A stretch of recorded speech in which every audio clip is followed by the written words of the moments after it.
Alex Salmon from Oakleigh.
Australia Cup champions. Sydney FC, they'll win the cup.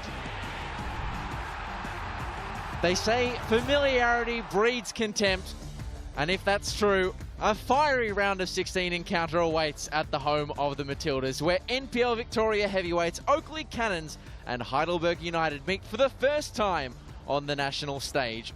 Both sides upset A-League's opposition in the round of 32. And now they aim their gun at a familiar foe. Would you believe it's the 9th time they've met since 2022? They've played knockout bouts in both League and State Cup, but tonight, a unique prize on offer. Progression to the quarterfinal and an opportunity to oust another professional outfit in Macarthur FC. But who's going to earn that right? Will it be a shot at redemption for Oakleigh? They were beaten by the Bulls at the semi-final stage 2 years ago. Or will Heidelberg United, who are playing to save their season to keep it alive, lift their Cannons curse? They are winless in 6 against Oakleigh, but they have never lost in the round of 16 in the Australia Cup. Either way, a storied fixture like we've never seen it before, and these are the lineups that will look to do the business. Oakleigh make 2 changes from the side that beat Sydney FC, one of whom is Connor Hampson, who was a 71st minute substitute in that game. He comes in place of Kingsley Sinclair, who was injured against Sydney FC, but is deemed fit enough to make his return on the bench tonight. Further afield, Asad Kasumovic, the scorer of the 2nd goal against Sydney, drops to the bench, but for good reason. He's replaced in the lineup by NPL Victoria leading scorer Alex Salmon, the Golden Boot winner, with 17 to his name and 6 goals in his last 4 games. A force to be reckoned with, and one that Heidelberg United will look to keep quiet. They make 1 change from their victorious side against the Central Coast Mariners. Kane Shepherd of Newcastle Jets and Western United fame comes into the side for Nicholas Olsen to lead the line. It's a change that will see the hero of that match against the Mariners, Josh Pinn, shifted out to the wing after 2 goals in that game. While on the opposite flank, Sabit Nyor, who had tongues wagging after his impressive performance against the Mariners, has survived an injury scare in the elimination final to be ready to play in this game. He was on a crutch on Friday. He is ready and raring for this game, and so both sides, as they make their way out to the pitch. It has been blowing a gale in the last few days in Victoria. It's no exception tonight in Bandura. Despite the blustery conditions, there is a lot to look forward to tonight. Chance to get into the quarterfinal for both of these sides who have been there and done it before. Kane Shepherd, certainly a man who has risen to those heights before. And Heidelberg United, they were knocked out of the NPL Victoria finals by Hume City on penalties at the weekend, so this is the only competition in which they remain alive in season 2024. So they are playing for it all tonight, and Adrian Zara will lead the side out in game 205 for Heidelberg. Just waiting to join Special guest for the coin toss. Tonight's referee is one that calls on oodles of experience in the form of Sean Evans, currently doing the coin toss at the moment. Lockie Keevers, who's currently off screen, is his fourth official. Brad Wright and Henry Day are the assistant referees. He's just got his back turned to us at the moment, but you can see the silhouette of Chris Taylor there, a Victorian coaching veteran of over 600 games. He's won more silverware than just about any in Victoria, a four-time NPL champion. Here are his charges. We'll be looking to progress to the quarter-final for the second time in 3 years. Oakleigh made the semis in 2022. Looking to stop them, though, John Anastasiadis, who tonight takes charge of his 15th game as a head coach in the Australia Cup. He's extending his own record, the most of any coach from a member federation club. For reference, Chris Taylor sits in third. Heidelberg getting huddled. We're going to bring in a man who used to be part of that Heidelberg huddle for a couple of games. Former A-Leagues champion Archie Thompson. You were there and enjoying it back at Olympic Village for the first time in Ireland when they beat the Mariners, but it's a more familiar opponent for them tonight. Yeah, definitely, and what a night of football we have installed.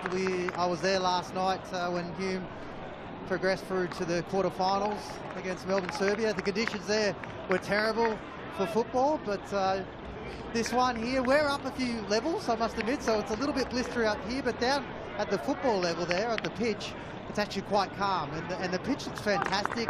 I'm a little bit worried about maybe the surface and being a little bit slippery underfoot. We saw that with the Central Coast game when they did play Oakleigh Cannons, the amount of the players slipping over, but very even contest tonight.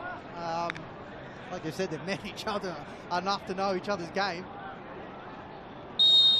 Well, Archie, you only played 2 games for Heidelberg United, but your debut was against Oakleigh. Not sure if you remember, but they get us underway here at the home of the Matildas in this, their 50th meeting in the history of Victorian football, of which you have played one.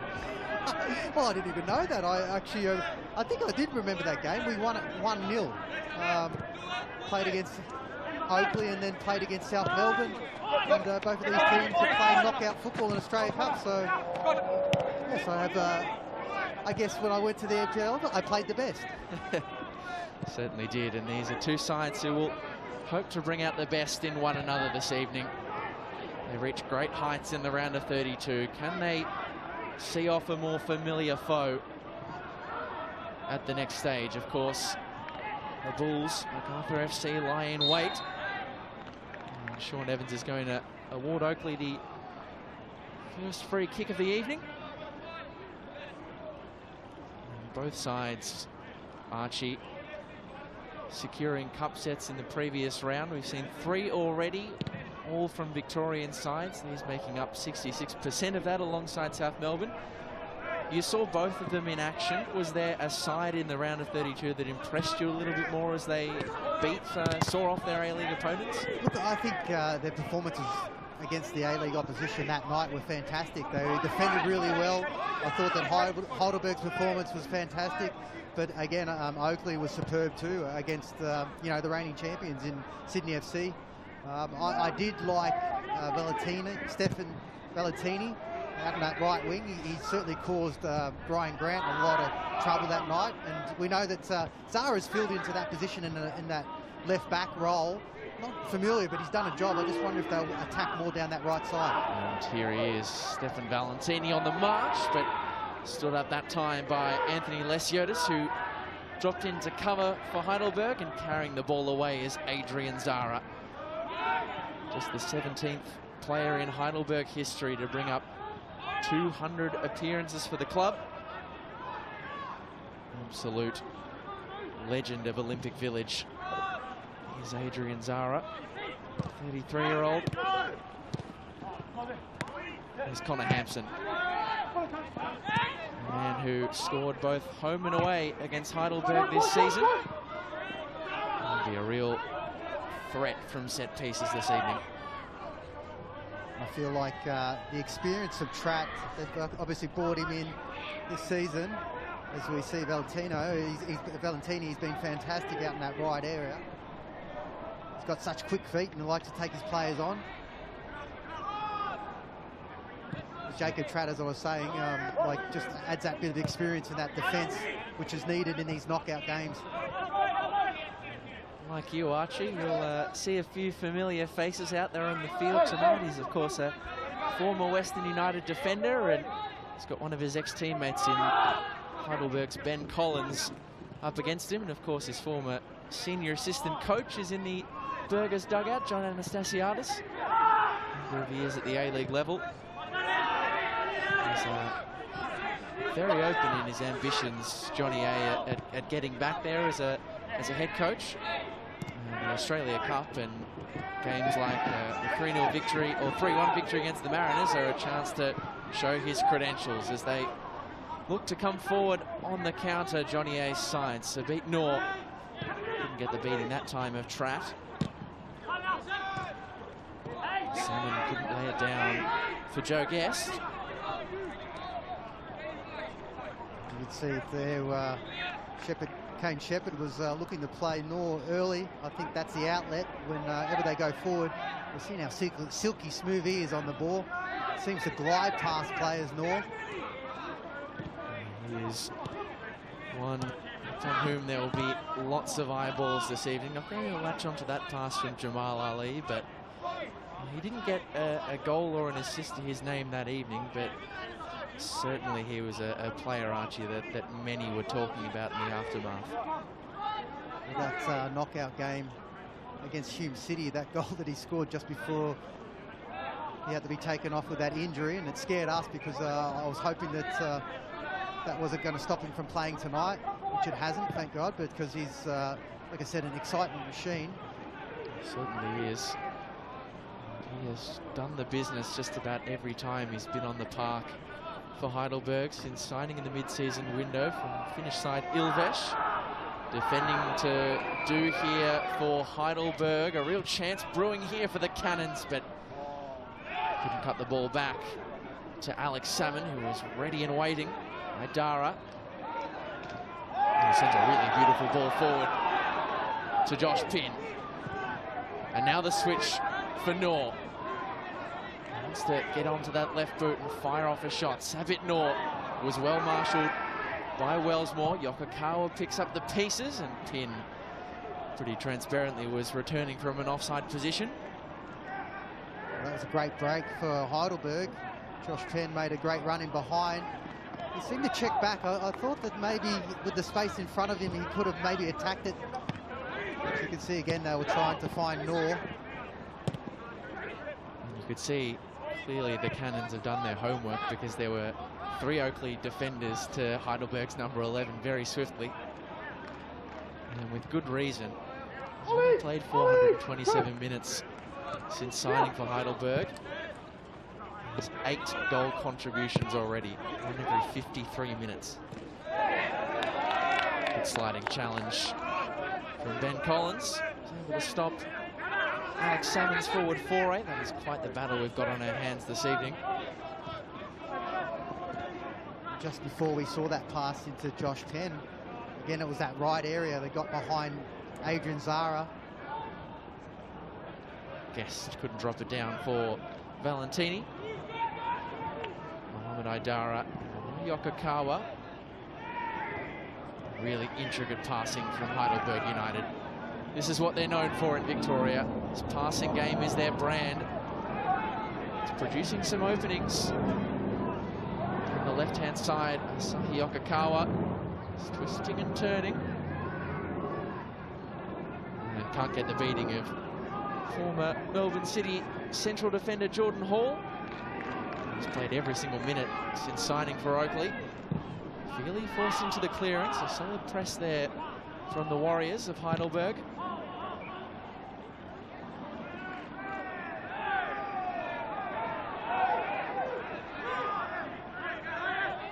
Kubalay.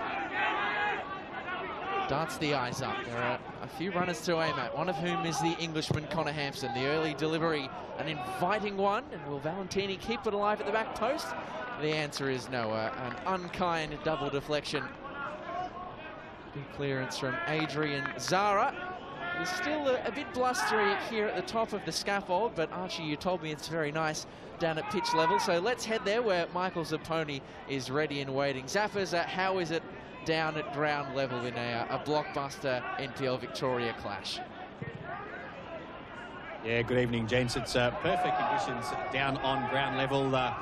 Just a hint of a slight breeze, but the ground you spoke about, Archie, did receive a lot of rain earlier tonight, but the players seem to be holding their feet really well. It is a hybrid surface here, so it does hold the rain really well and does drain beautifully. So conditions are perfect, and the early stages we've seen both teams really committed, challenges flying in, and we're set for a fantastic night tonight. We certainly are. Thanks, Zappers. The pitch does look absolutely resplendent on your picture. It is a little firm underfoot, but as we've just heard, it's drained well, and it's certainly helped both sides with how they're playing the ball on the deck at the moment, Archie. Yeah, they're both settled very quickly into this game. I do like the way that Heidelberg attacking that left side. They seem to get in behind quite easily. Yokogawa made a great run, but he was just looking for someone to make a run into that 18-yard box. I think Kane Shepherd, he's a bit limited in game time. You could see he was just sort of jogging to get to the 18-yard box. You want numbers in the box, especially when you break the lines. There's an early substitute for Heidelberg in the round of 32. Kane Shepherd came on after 51 minutes for Asahi Yokogawa. There's no doubting his goal-scoring credentials. Heidelberg's second all-time top scorer, second only to Gary Cole. Josh Pinn has been their goal scorer supreme in the cup.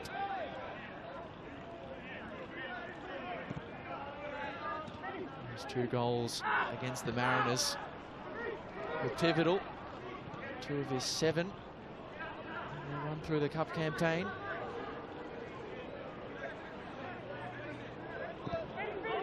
It's been an even start to this game, not much to separate Heidelberg and Oakleigh, but it has been a fixture where Oakleigh have really had the advantage for a good few years. But it's the Burgers who are starting to find openings. Shepherd has drifted wide. A couple of options to aim at. Drills it into the middle. Yokogawa couldn't get it pinned in, but it was a great block in the centre of defence from Connor Hampson to deny Josh Pinn, who is red hot in front of goal at the moment. Well, I just talked about Kane Shepherd not having much minutes, but that layoff to Zara was just perfect. And then he got it again in behind and looked nice and early, waiting for players to make that run in there. And Josh Penn did well to hit the target. Good block from Connor Hampson, showing his weight in gold, coming back into the starting lineup. Oh, lovely lead from Yokogawa. Come up with nothing though. We know how dangerous Oakleigh can be in transition. Slipped in behind is Stefan Valentini. And he is going to cast an eye over his shoulder and see the offside flag up against him. Very, very lucky, I think, for Adrian Zara there. Put a lot of faith in the linesman, not really seeing the run in behind. But this intricate passing from both teams, bouncing into the 9, and looking to get players around, spin. Well, nearly coming off, but the Queenslander, Brodie Boyce, able to nod it back to Nick Feely. You could see the quality of both their number 9s, Kane Shepherd and Alex Salmon. I mean, the way they're able to find space, even with players behind them as defenders, they'll still be able to lay it off, bring players in. So important in that 9 role to be able to do that. Adrian Zara directs the play further afield. Heidelberg just maybe starting to take a slightly firmer grip on territorial control in this game. That might suit Oakleigh just fine. Of course, The Warriors have played a fair bit more football. Of course, they both beat A-League's opponents in the previous round, but Heidelberg needed an extra 30 minutes. They played an extra 30 against Hume in the elimination final against last Friday. So they've played a good hour more than their opponents. Do you think that's going to be something that we might see factor in later on in the game, perhaps, Archie? Yeah, you could do. The game was on Friday, so I mean they've got enough time, I think, between that match and this one to really recover. And I'm sure that when you're at training, it's just more about the recovery, light session, get the lactic acid out of the legs, and then focus a bit more on the tactical stuff the day before, and then you're into it. But you know, maybe at the NPL level, they don't have that sort of recovery as what like an A-League club does, where it's like 24/7. You're on the money in recovery. It was far easier going for Oakleigh. Their final 4-1 winners against Dandenong City. And Wellsmore, the opening scorer. Here's Adrian Zara. Checking his way onto the left, threading it through. Shepherd trying to drop it over the top of the Oakleigh defence.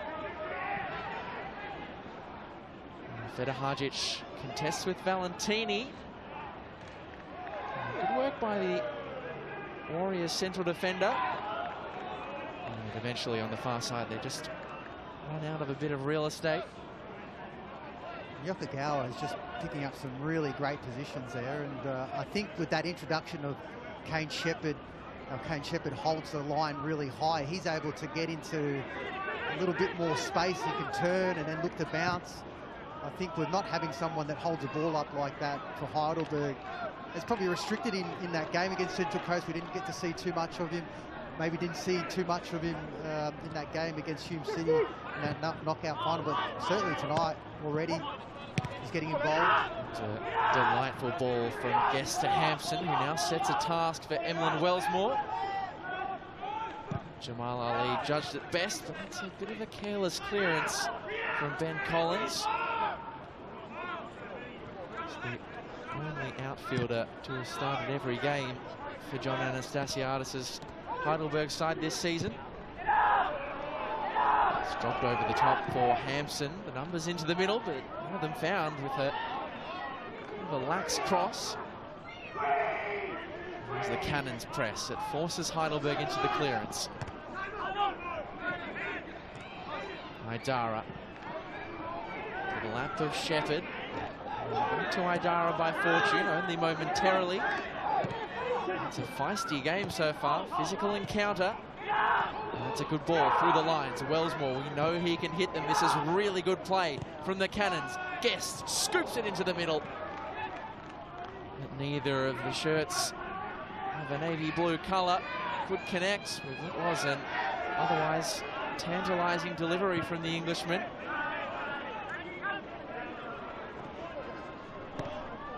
There's definitely no nerves out there. The way that they're stroking the ball around is just superb to watch when both teams go forward. That link-up play and the runs in these wide areas to get into space. You talked about that cross from Hampson. I just thought that he had a bit more time to maybe bring it down instead of going first time. Brilliant stuff from Mohamed Idara. Nor. Shepherd had to double back and just stab it in the direction of Fedahajic. Attack hasn't lost total steam, but Oakleigh have got numbers behind the ball. So the first goal in this game is so crucial. Oakleigh, a side in NPL Victoria who are the most lethal on the counter-attack. Which is what they'll get to do if they are afforded the early lead. Here's Sabit Noor. Just gives way beneath his feet, but somehow, some way, he managed to keep the ball alive, but not legally in the eyes of Sean Evans. Yeah, you could see when he slipped there, he tried to almost ruck the ball like rugby union, but unfortunately those sort of incidences are called back for fouls. But again, I love the way that both of these teams are making forward runs, especially from these deep midfield positions. Always so difficult for defenders with the amount of forward runs that you continue to do.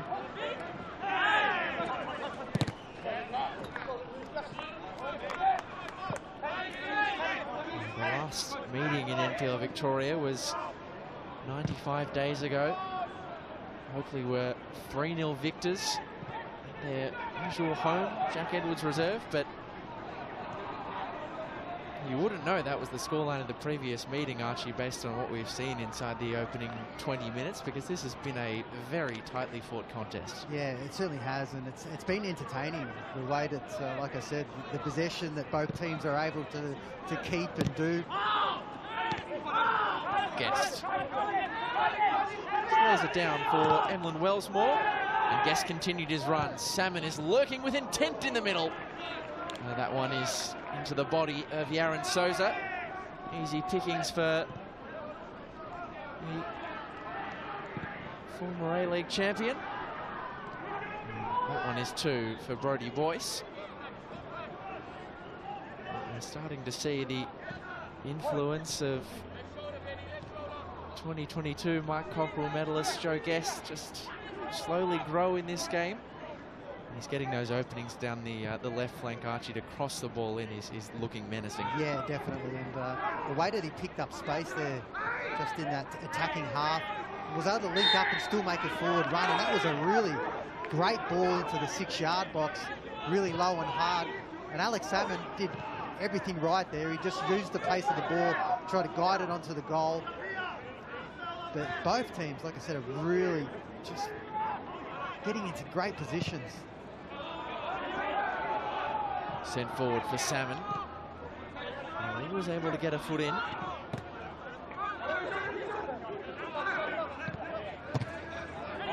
Either side giving an inch.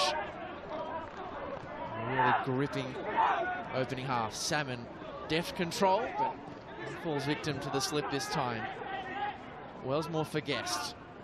Now back to Hampson. Just wanted to really win a free kick, if anything. But now Knorr can try and exploit the space in behind, but he's snuffed out sharply by Cam McGill.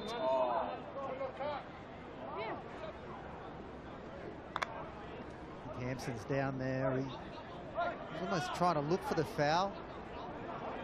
Almost try to knock it around at the defender that was coming in. Often it's just if I get the ball away from you and just collect the contact, that'll be enough for the free kick, but not in the eyes of Sean Evans. And so Connor Hampson's back to his feet. Jamal Ali will bring us back into play from the throw-in. Yeah, Sean Evans, sometimes you feel like he's left the whistle in the car, so he looks like it leaves a lot going. He's made a fool of you there, Archie. Immediate whistle, seconds after saying that. And the free kick taken quickly. Not taken legally. Not to the liking of Sean Evans. It's the commentator's curse in full effect there. Doesn't use the whistle. He got a good 3 or 4 blasts there in quick succession. Feely, watch that one sail over the line for a goal kick.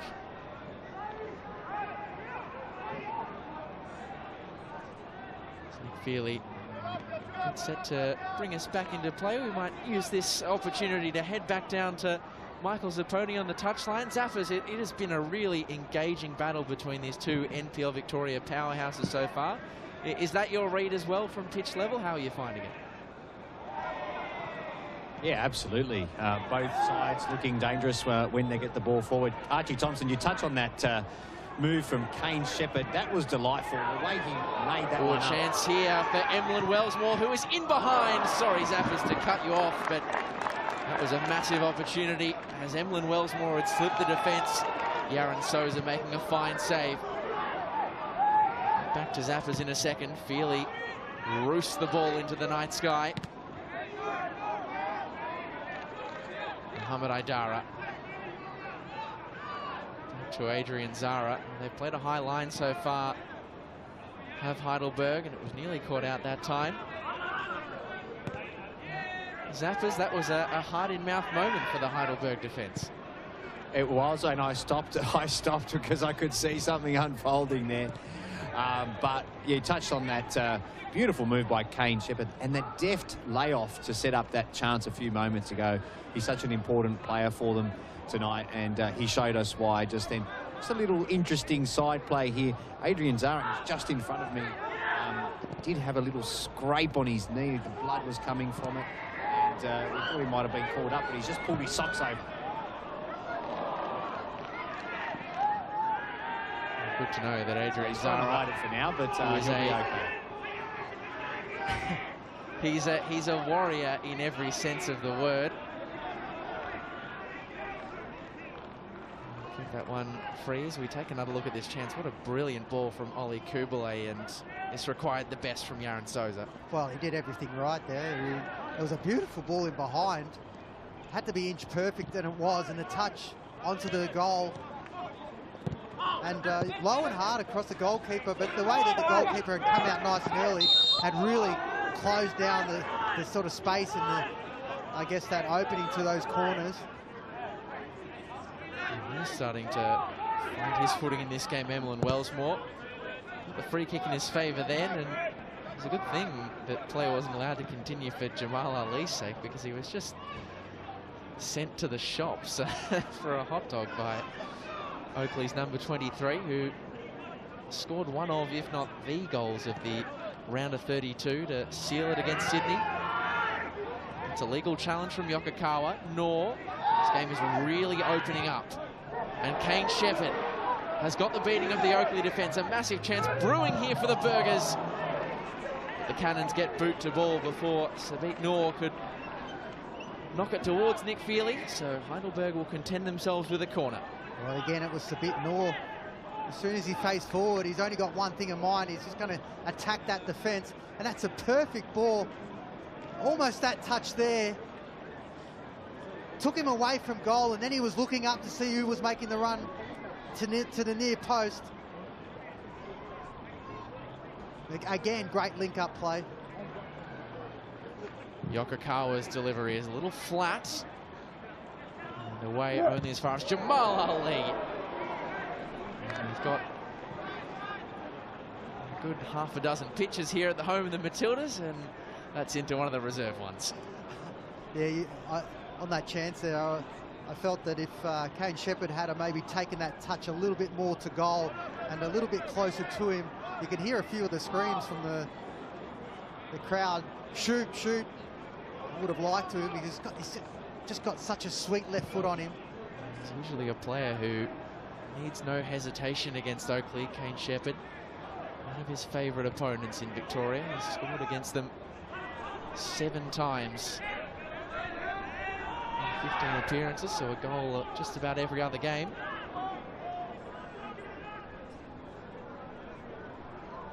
It's been a game that after 26 minutes is goalless, but it really has not been for a lack of trying. Although having said that, Yaron Souza not exactly trying to keep play moving here at the moment. Just waiting for the Oakleigh press.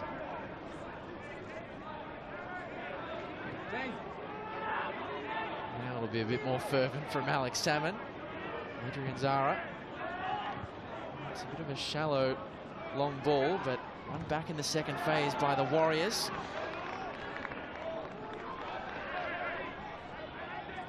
Well, that's a crunching tackle from Brody Boyce. He's coming away from that one a bit gingerly. Adrian Zara will keep an eye out on him. Michael Saponi's already told us that he's been in the wars so far in this game, so have to keep a watch on it. You can see why, picture in picture, that was a firm challenge on the former Melbourne Hard and Turf Glory flyer.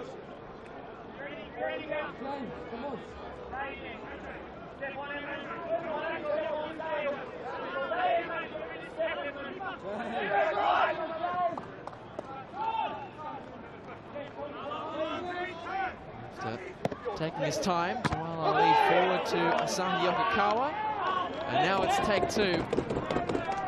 This one's a bit more swift from the 25-year-old. Pumped across by Lesiotis, and Pin just couldn't double back in time. He is a quick player, the fastest in the league.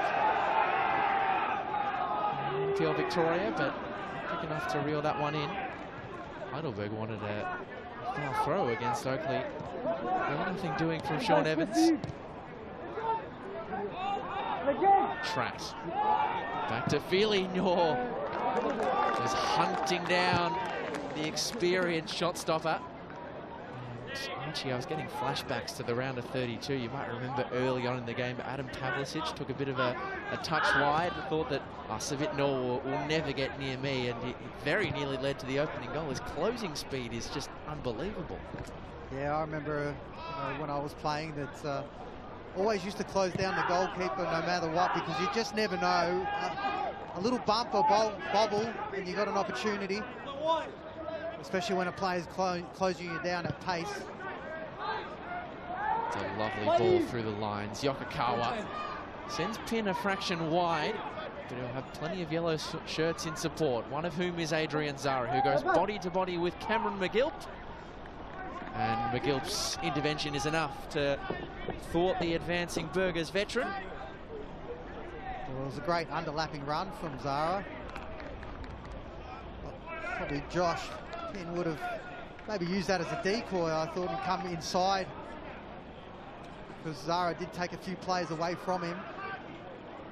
Well, it's a stark contrast, Archie, to the game against the Mariners, where Adrian Zara really had to stay at home because the Mariners threw not only their winger, but their fullbacks up a lot of the time. Lucas Moragas was having a lot of joy, whereas this time, Adrian Zara, who, let's not forget, for most of his career has played either in midfield or in the front three, is getting a bit more license to roam. Yeah, you find that NPL teams or teams in the lower competitions playing against A-League clubs tend to sit back a little bit more because A-League clubs have that possession.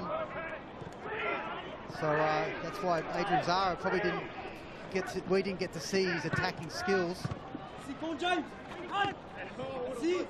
Shepherd dropped it for Nor, who thought he was too clever for Ollie Kubele, but no whistle from Sean Evans. Play allowed to continue.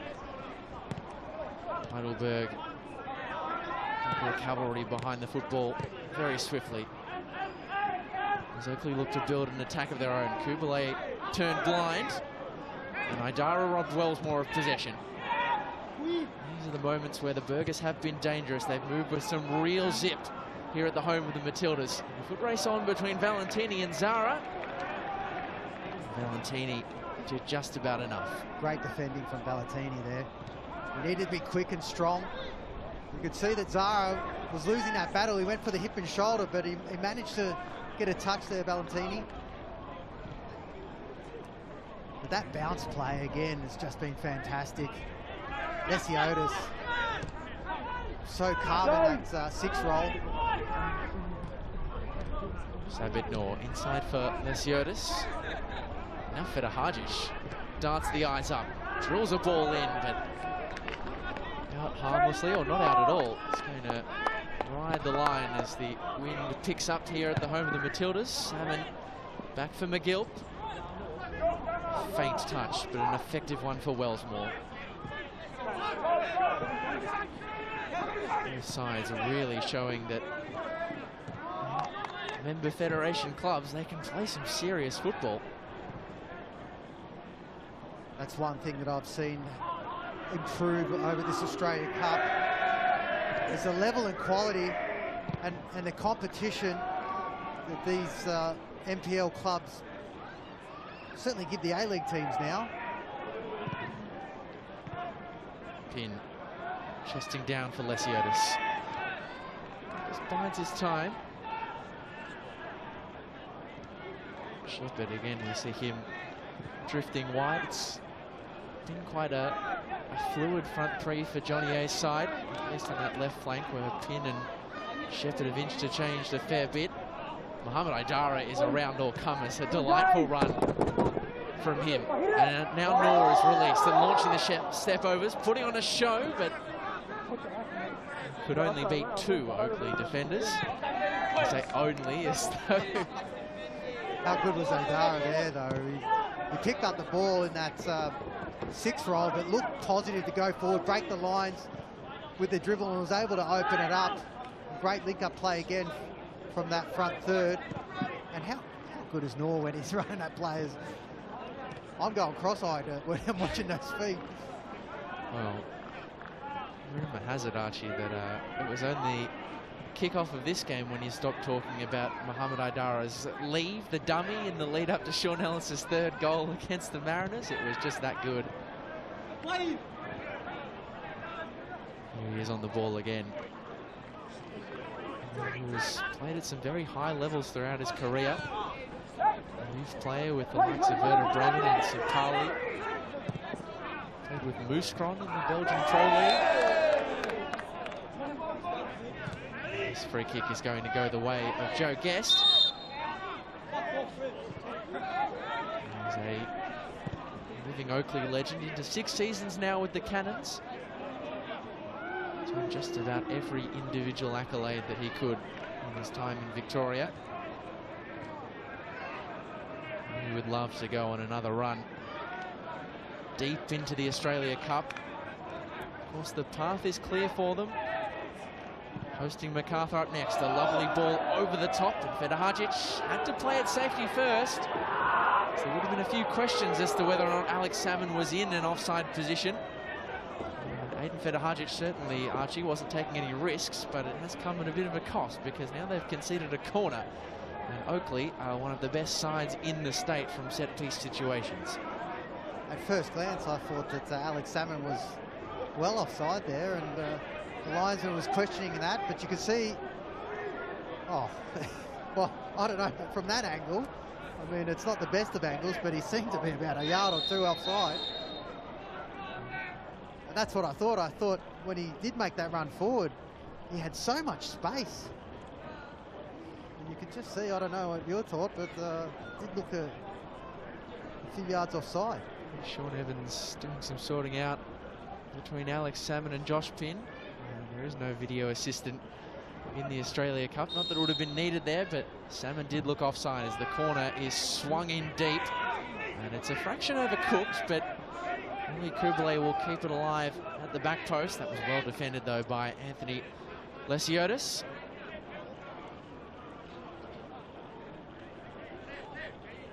In their last few meetings, Oakleigh and Heidelberg. Heidelberg have conceded 4 goals to Oakleigh. 3 of those 4 have been from set pieces. That's a lovely ball into the middle. And Aidara will send it wide for Josh Pinn.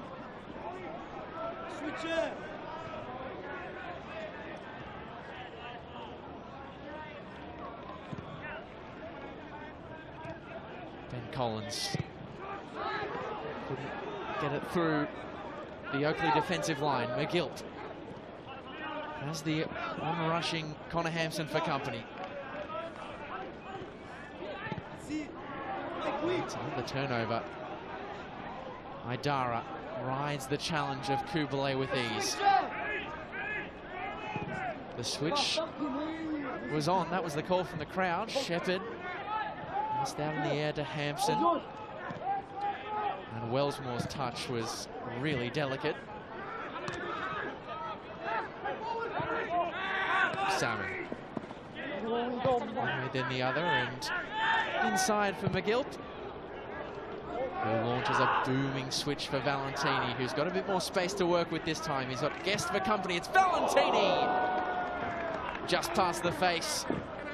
Souza not called into action, but when he's able to get Adrian Zara isolated, Stefan Valentini is having some real joy. Well, that was a beautiful switch of ball by McGilt.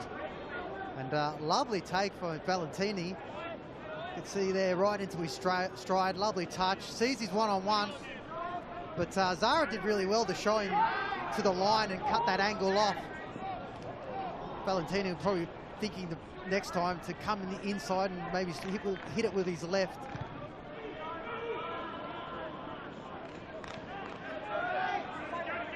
Guest searching for the run of Hampson. The early delivery.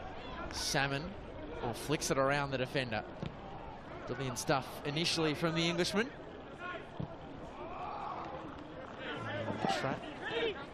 foot race. Things are really coming up to a boil here. Let's head down to Michael Zapponi for an update.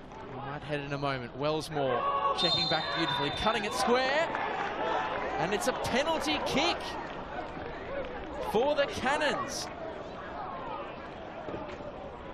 Well, a handball spotted by Sean Evans. And a game that has been one of such fine margins so far has been opened wide by a massive moment, a sliding challenge, which we'll have another look at here. It was Emlyn Wellsmore. The beating of Idara was a faint touch, but enough. Yeah, that was for me a penalty. When you're sliding in there and your arms are away from your body, and looked a bit like he just got away. I did see the ball deviate a little bit when he cut back, but that was beautiful work by the Oakleigh Cannons player. Shaped up the cross and then cut it back. And then when you're sliding and your arms are away from your body, any little touch leads to a penalty. It was a tight one. You could see Idara's arm just flick out at the end. Wellsmore kept his composure. Sean Evans has had a lot of sorting out to do in the penalty box. The penalty, Joe Guest is ready to take it, but Yaron Souza was nowhere to be seen. He was walking behind the net. Of course, he was in a penalty shootout days earlier. Yaron Souza made one save in that shootout that ended in defeat. He'll be up against a stern customer in Joe Guest, who last time these two sides played a knockout cup game, the 2023 Doherty Cup final. Guest scored twice and both were from the penalty spot. And will call on their captain again as they look to open the ledger in the round of 16.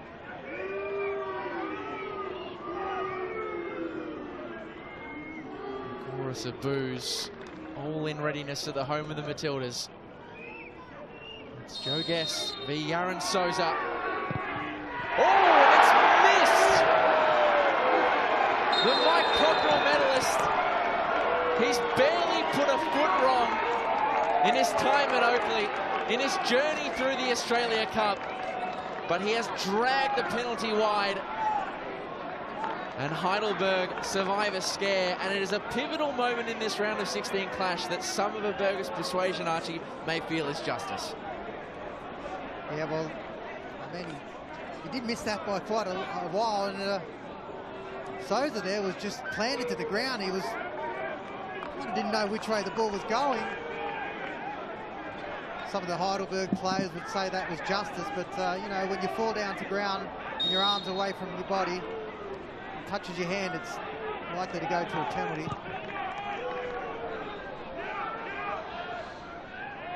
Okay, there has been a lot of sorting out to do in the last few minutes. A penalty survived by Heidelberg. Michael Zapponi, you would have had a great view of that one down on the touchline.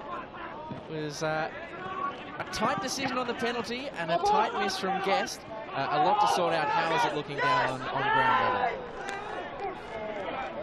Yeah, Heidelberg United furious with that decision. Now, that was sitting on the blind side of that. So from this side of the pitch, where the coaches are, they wouldn't have had a good view of that, and they wouldn't have been able to see the replay. But their view was that it was a tough decision on them, and a few of the players came over to speak to the fourth official and demonstrate with Sean Evans managed that situation. So not happy. The message from John Anastasiadis is to focus now and rebound from that. Can't switch off here though, McGilt.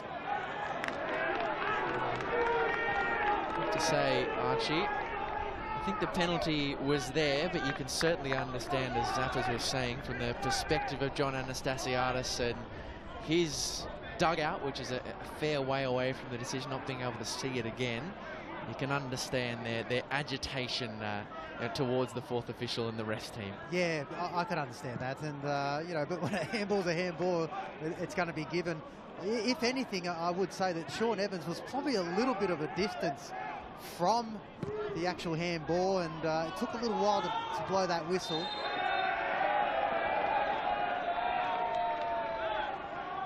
Certainly, from the sounds of things, Heidelberg starting to get the crowd on their side. They are away from home tonight, of course, but not too far from Olympic Village, the home of the Matildas in Bandura. I don't know if you saw just before that penalty was taken, the goalkeeper Souza was having a lot of words. I don't know if he was having it to the player that was about to take it, but it seemed to work. Well, I'm just wondering, Archie, did his delay tactics start to play into the mind of Joe Guest? He had to be careful there, Souza, to get it away from the advancing Englishman. Just wonder if those extra, 1 to 2 minutes where Yaron Souza was just walking around the back of the net, not really putting up much of an interest in saving the penalty, might have made a bit of an impact on the mind of the Englishman. Yeah, he wasn't in any hurry to get back to the goal line. I think I actually saw him up at the top of the grandstand there too.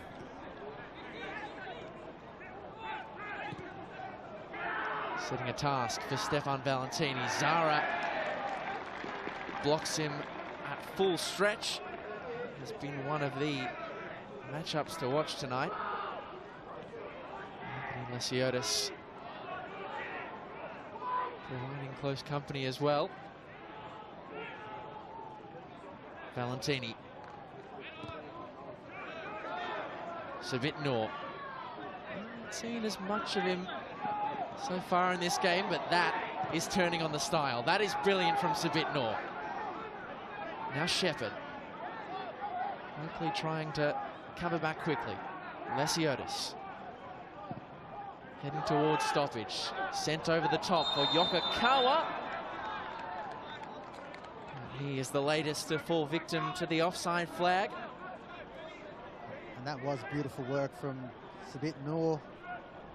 I thought that his touch was a little bit heavy, but when he's going so quick, he's able to sort of extend his leg and get that slightest of touch that almost gets it past the defender. And that ball to Josh Pinn was maybe just a little bit behind him, but he still managed to fashion something out of it. If it was maybe a little bit more in front of him, and we talk about Josh Pinn's speed, that would have been just the perfect assist, and he had a free run on goal. Lockie Kivas has added 2 minutes onto this first half, which has had everything but the opening goal so far. Oakleigh have really dialed up their press, and it produces a turnover. Salmon gets the eyes into the middle. Collins clears. And Idara plucks it out of the air. They've been caught in possession again, though, the Burgers. Wellsmore, lovely ball through the lines, and there was no offside flag. Alex Salmon will not be pleased with his miscontrol that time around. And now it's the Burgers who come in the opposite direction. Shepherd. He stops and props. Back to Idara. Will they open the ledger before the halftime interval, Heidelberg? Ali. The 1-2 with Lesiotis is beautiful. Anthony Lesiotis hits the deck. And now it's Heidelberg's turn to appeal for a penalty, but this time Sean Evans is unmoved.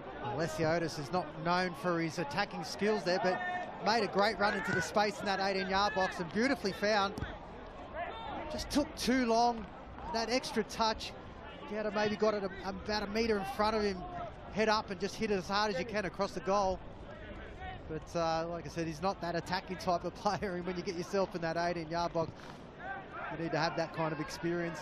He is yet to score for Heidelberg United since signing for the club. From a Melbourne Victory, Melbourne City player. This is a blistering run down the right, cut back into the penalty box, but Nick Feely, the experienced goalkeeper, able to gobble that one up, and it is in his hands that the first half ends all square. But it has not been for a lack of trying here at the home of the Matildas. Both sides have really put on a show of NPL Victoria quality. Oakleigh have gone the closest. They felt they should have had the lead at the break through Joe Guest's penalty, but it was one that trailed wide. And it is all to play for as we head to the break. The halftime score here at the home of the Matildas, Oakleigh Cannons 0, Heidelberg United 0.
Okay.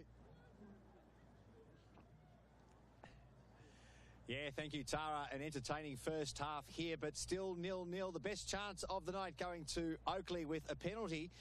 Joe Guest, one of the stars, the captain of the club, who's been outstanding for them for many seasons now. He stepped up and completely missed the target, giving Heidelberg a reprieve. Heidelberg weren't happy about the warding of the controversial penalty. In their opinion, they thought it wasn't a handball because the supporting arm was used. Down at the other end, a few minutes later, they did have a shout. Anthony Lesiotis getting forward and calling for a penalty as well. So as the teams were walking off, John Anastasiadis wasn't happy at all. He'll now need to regroup and know that his side can come back into this contest. Still 0-0 at halftime. Oakleigh have the edge. They've had the edge all season over Heidelberg. Can Heidelberg overcome them? We'll find out very soon.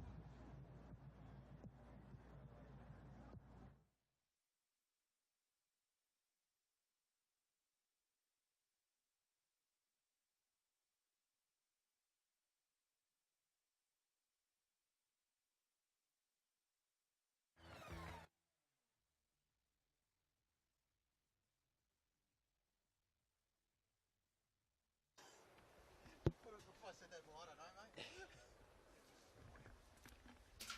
Oh,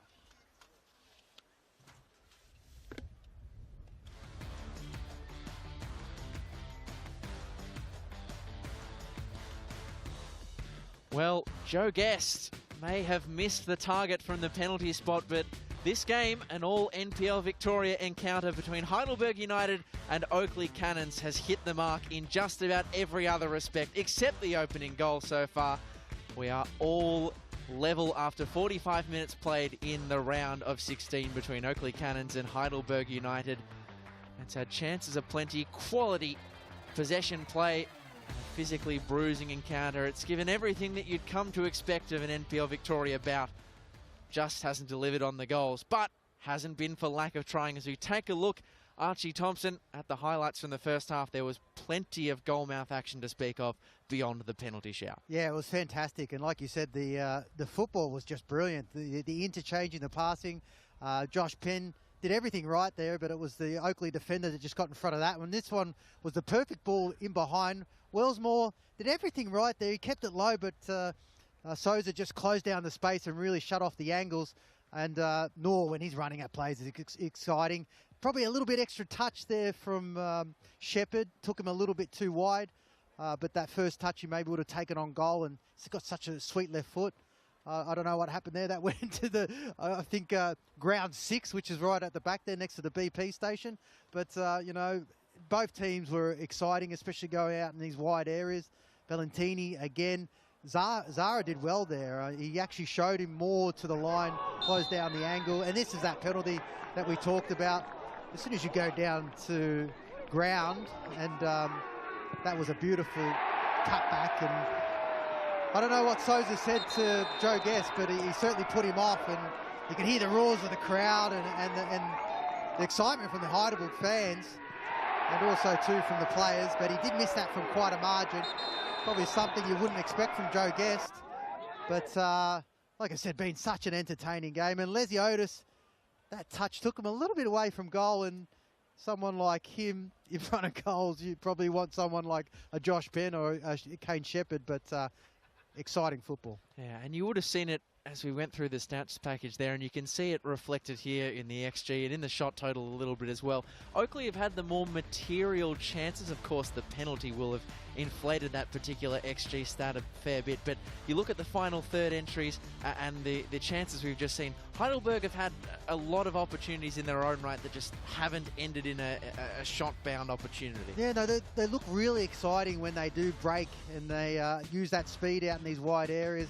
Yakagawa has just been awesome, picking up amazing spots where he can turn and link up. And I think that introduction of Shepherd, Kane Shepherd, he's just been excellent. I know he hasn't played much football, but you couldn't tell out there with the way that he's bringing other players in. But yeah, this second half, it'll be probably down to that game that we talked about on Friday night, whether the Heidelberg players will get a little bit tired.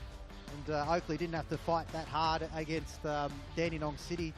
So, yeah, it's going to be an exciting half of football. It certainly will be an exciting half of football. Heidelberg United looking to get to the quarter-final stage once again. They are veterans of progression in this tournament. They've been through 6 times, which is the most of any member-fed side. And MacArthur, of course, are the team who lie in wait. And there's a lot of incentive, though, for Oakleigh as well, Archie, because let's not forget, 2 years ago when they were the talk of the town as the NPL side in the semi-final, they were knocked out by MacArthur. So that will be the dangling carrot for both of these sides as we head towards 45 minutes and maybe more. And maybe, just maybe, these substitutes as well could make an impact, because it is there for the taking here at the home of the Matildas. We'll head to the break, and on the other side, 45 minutes and maybe more to come in this thrilling round of 16 encounter.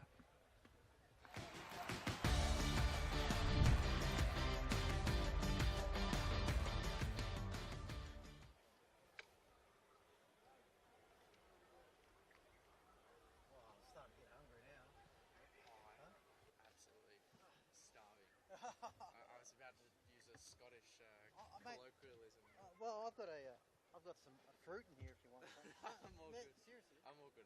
No? Banana or apple? Nah, I don't like to eat during the game. Well, man, I'm exactly the same. I don't like to do that either. Guys, want a banana or apple one here? No, thank you. You sure? Yeah. How long have we got? Have I got time to go down and have a whizzer? 4 minutes. You're looking at me like it's not going to happen. Maybe I shouldn't have answered that.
Well, at half-time in the round of 32, both Heidelberg United and Oakleigh Cannons led against almighty A-League opposition. Now, against a more familiar foe, with 45 minutes played, they're finding the going a fair bit tougher. Two sides who are at the top end of the NPL Victoria table in season 2024.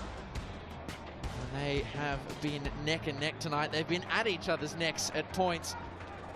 It's been great football from both sides, but still no opening goal in this, the 9th meeting between Victorian member federation sides in the Australia Cup. And it has all the makings of a game that could be the best of those 9 if the open play is anything to go by. And it's goals that will count, it's goals that will be remembered. And it is a man there on the right-hand side of your picture who felt he should have got the opening goal for Oakleigh. The pivotal moment of the first 45, Joe Guest stepping up to the penalty spot, dragging it wide in the face of Heidelberg goalkeeper Yaron Souza. Can he atone, or can Adrian Zara's Burgers 11 break through to the quarter-final stage once more? They have never lost at the round of 16. And their number 16, Asahi Yokokawa, hoping to continue that trend. It is a delicately poised game here at the home of the Matildas. The fixture that still feels, Archie Thompson, like it could go in absolutely any direction. Yeah, it can, and I'm sure the message from both the managers at that half-time would be just continue to do what they're doing, play the type of football that's getting them into these attacking positions and goal-scoring opportunities. Yeah, both teams have just been fantastic that first half. Could be a war of nutrition if Heidelberg, with that game on Friday, whether they might start to fatigue towards the end, and JA might have to look to his bench early. Back underway. Hopefully get us going in the second half. And we mentioned that this is the 9th time that Victorian member Fed sides have gone head-to-head. Only 5 of the previous 8 before this one have ended in the 90. So the possibility of extra time and maybe penalties looms large. Stefan Valentini will be hoping that he's all good to continue. You can see why he reacted severely. A bit of an awkward landing against what is a pretty firm surface tonight, Archie. Yeah, looks like that Adrian Zara's trailing leg might have just caught the back of his heel. But you're right, this surface is quite tough underfoot. It looks beautifully slick on the top, but like you said, it's very hard underneath. That'll be a matchup that we'll continue to watch with keen interest. Stefan Valentini falls victim to the slippery surface once again. Adrian Zara and Steph Valentini really had a good battle in the first half. Valentini had a couple of good goal-bound chances.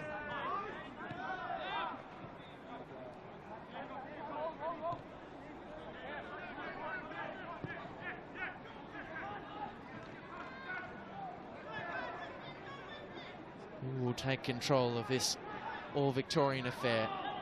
And it's Oakleigh with a bright start inside the opening couple of minutes. Cam McGilt couldn't find clean passage to Joe Guest. Shepherd at full stretch, couldn't bring it under his spell.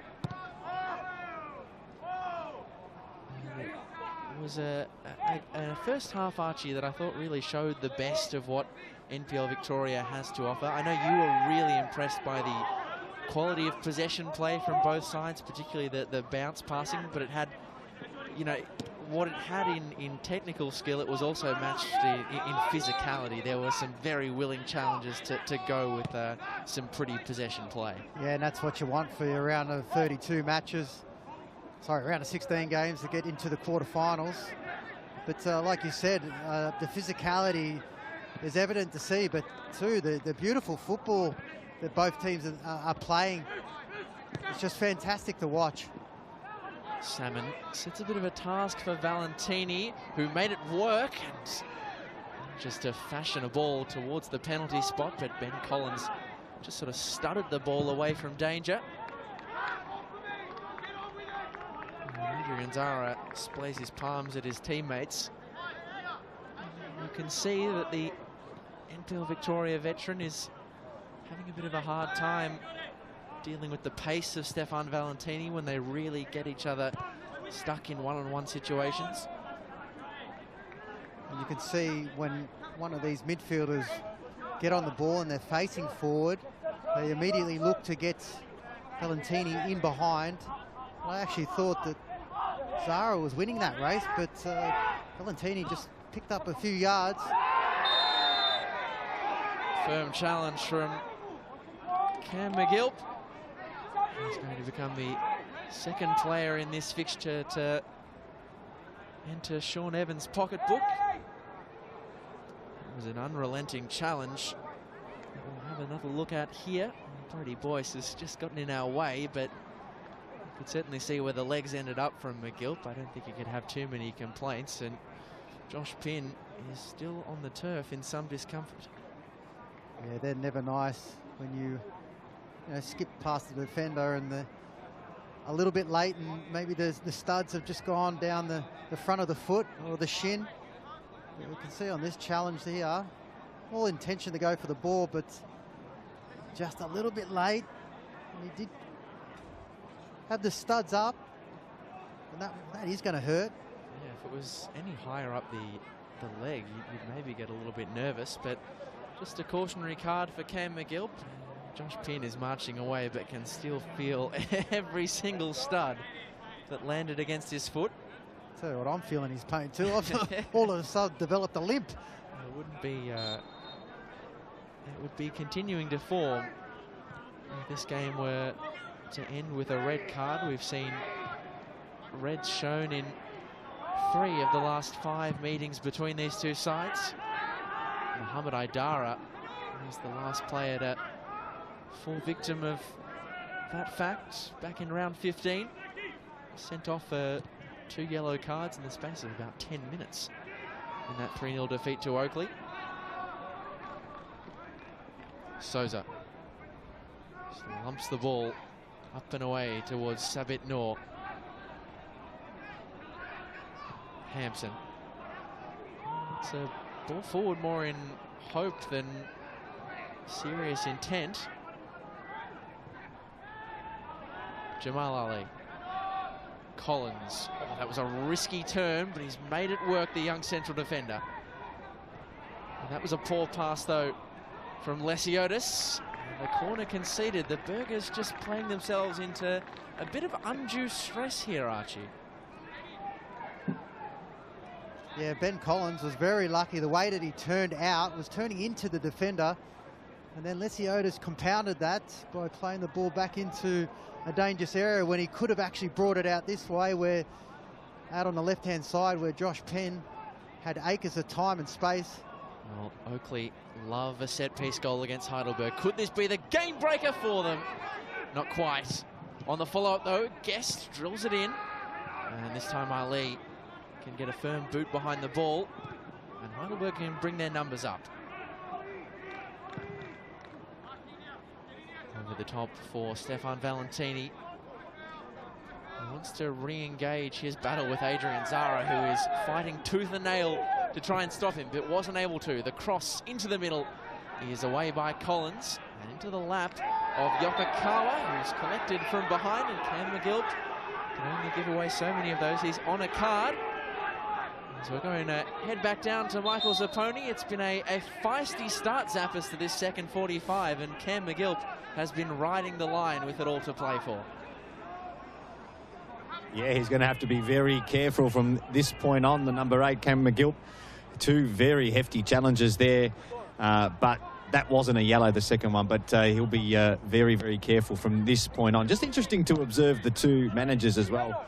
John Anastasiadis really vocal on the sideline and getting instructions out. And Chris Taylor on the other end hasn't said a word. He's very calm, just going about his business. His team knows what they need to do, but very, very different approaches from both coaches at the start of this second half. And I can tell you it is getting colder, but 4th official here, Lockie Keevers, I'm just standing next to him tonight. He's doing everything he can to make me feel welcome in his domain. He's snuck out a couple of half a dozen Mars bars, mini versions to me, so that'll keep me warm during the second half. Well, thank you very much for the update, Michael Zapponi, even if it has made myself and Archie very jealous. If you could get Lockie Keevers to whiz a few up here to the top of the scaffold, that would be absolutely brilliant. But not surprised to hear the difference in attitudes from John Anastasiadis and Chris Taylor. NPL Victoria, it's got no shortage of colourful characters, but Chris Taylor, one of the most calm and composed on the touchline. Sometimes you have to actually check if he's moved in the second 45. It's pretty cold. Sometimes you start to worry if he's frozen, but he knows exactly what he's doing. As his side search again for the opener from the set piece. Collins glances up and Zara glances away. Oliver Kubelet. McGilt getting forward, using his body well, feeding Hampson. A teasing ball had to be dealt with by Ben Collins. This has been a bright start from Oakleigh, even if it hasn't forced Yaron Souza into a significant action. You just sense they're putting the squeeze on Heidelberg at the moment. They are, and Ben Collins needed to be in that right position there because there was an Oakleigh player just behind him, and it was a beautiful pass in to that 6-yard area. Willsmore's delivery decently shaped, but Collins again clears. He is racking up the defensive involvements. Former Western United central defender over the top for Guest, who flicks it into the middle. Or real danger, and the opener for Oakleigh.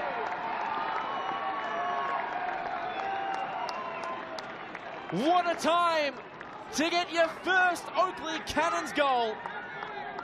Jordan Hall up from the centre of defence and onto the score sheet.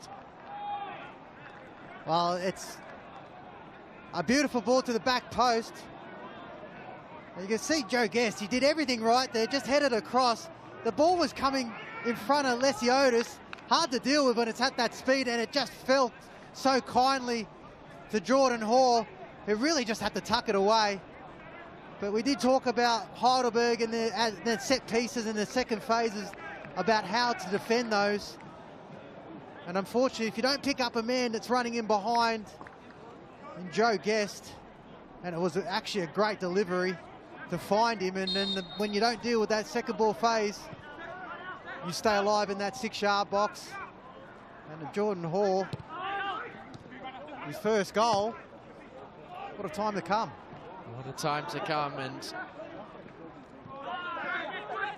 Oakleigh, they couldn't open the ledger from the penalty spot in the first half through Joe Guest, but even for a central defender, there was no way that Jordan Hall was missing that one.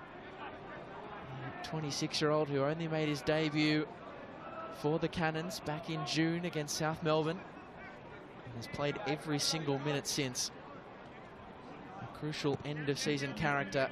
He's just made his most telling contribution. And now the onus on Heidelberg. Yokokawa is leading the one-man charge. The cross into the middle is a good one and chested down nervously by Connor Hampson, but easy enough for Nick Feely to collect. You feel that for Heidelberg, if they're going to get back into this game, they need to get that man, Yokokawa, on that ball in those sort of positions where he's able to turn and run at defenders. But also, too, you want your players, when he does get in those good positions, to be attacking that 6-yard area, anticipating where that ball's going to be. That was a ferocious challenge from Collins, and he might go in alone, Ben Collins. And he was clipped on the edge. Jacob Tratt was the man who slid in to thwart his former Western United teammate. And while Collins got the shot away, Sean Evans is still going to pull this back for the free kick. Well, it was a great challenge from Ben Collins. In that sort of situation, it would have been better to just slip Kane Shepherd on his right, because the way he was shaping up to hit it with his left, it was always going to go right. And Jacob Trapp a bit unlucky with that yellow card and that challenge. I don't think there was too much he could really do in that situation. They do have... I'm not going to ask you because you like to sit on the bench when it comes to referees' decisions. I wouldn't sit on this scaffold. I'd be a little bit scared. Well, let's take another look. And Collins gets the shot away. Oh, It that's looked not like a- there that's was not a a- lot of contact. I have to say, Archie, I Yeah. know I might generally tend to sit on the fence, but I'm inclined to agree with you on this one. Nah, there was no contact whatsoever. So Jacob Tratter's got to walk the tightrope along with Cam McGill. First order of business, though, is this Heidelberg United free kick, which will be taken by the Japanese maestro Asahi Yokokawa. It's a massive wall for the Cannons. Can Heidelberg answer back? Yokokawa! Oh, it looks great off the right boot from this angle. And he cast his head to the heavens. He knows he struck that sweetly. And it just whizzed past the apex of goal. Very gratefully so for Nick Feely. Oh, I tell you what, it didn't miss by much. You can see that he's hit this perfectly, aiming for that top right corner. And that is very, very close. There wouldn't be, if that went in there, I tell you what, there wouldn't be very happy Oakleigh players or fans or coaching staff. And for Jacob Tratt now, he has to be careful after that sort of challenge. He's on a yellow card. We know how physical Kane Shepherd can be, and he likes to have his back towards play.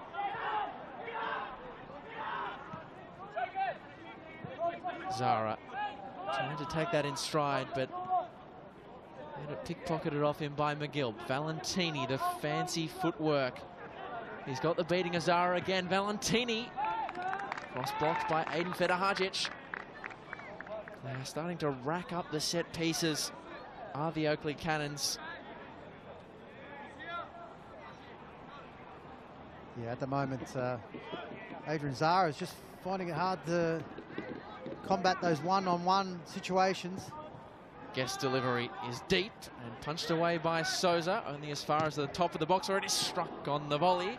And you can forgive Emlyn Wellsmore, given the goal that he scored against Sydney FC, for having a pop from an improbable situation, because he has certainly got that in the locker. And how classy did he take that goal against Sydney FC? He had all players around him, but looked like a seasoned vet with the way he took it. Dara manages to squeak that ball through to Sabit Noor. It was upended. And Souza confidently claims. And they are no strangers, Heidelberg United, to battling back from behind. They've got a long-standing nickname over the years in NPL Victoria. They're known as the Cardiac Kids for their ability to orchestrate turnarounds, particularly late on in games. They'll need to do that again if they're going to progress through the cup and keep their season alive. If they lose tonight, it would be their last game of season 2024. Collins just pumped his boot through the ball.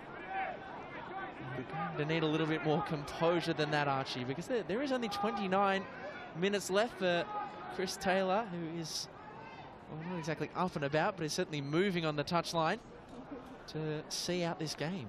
Well, it's not exactly panic stations just yet for Heidelberg, but being Collins in those instances, you want to be able to not just swing at the ball, try to pick out a player. I could see what he was trying to do, but just way too much power. And interestingly, John Anastasiadis did have a couple of subs warming up on the bench. They have just recently returned and sat back down. Keep an eye out on that, because he does have a number of high-profile names to call on. At least the man who did the business for them to seal their round of 32 progression and has form for scoring late goals in knockout games against Oakleigh, Sean Ellis, the Heidelberg super veteran. And now it's Heidelberg's turn to show what they can do from a corner. Kane Shepherd will send the ball in and send it in well. Collins was there. It's a scramble in the middle. And Oakleigh eventually able to clear ranks. And Alex Salmon Wants to get into a pace race with Anthony Lesiotis, but the midfielder had the Englishman well covered. Ali was a little bit too clever. Idara drops it down. Shepherd just couldn't thread the needle to give it back to Mohamed Idara. This is better, though, from the Warriors. Josh Pinn, back to Zara. Just runs out of real estate. And these are the moments where Oakleigh start to get excited because they know how good they are on the break. And a second may just put it beyond reach. Valentini, a great battle on the right-hand side. Fedahajic stood tall. So he came across to cover Adrian Zara.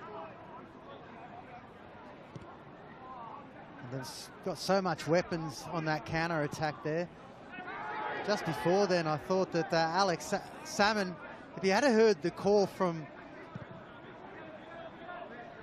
one of these strikers that was making the forward run, Alex Guest. Has that ball stayed in play? It has. Ben Collins again playing with fire. Shepherd. Pinned in by Brodie Boyce. Mohamed Idara. Through the lines for Yokokawa. And now Sabit Noor has something he hasn't had for a while. A bit of space and paddock to work with.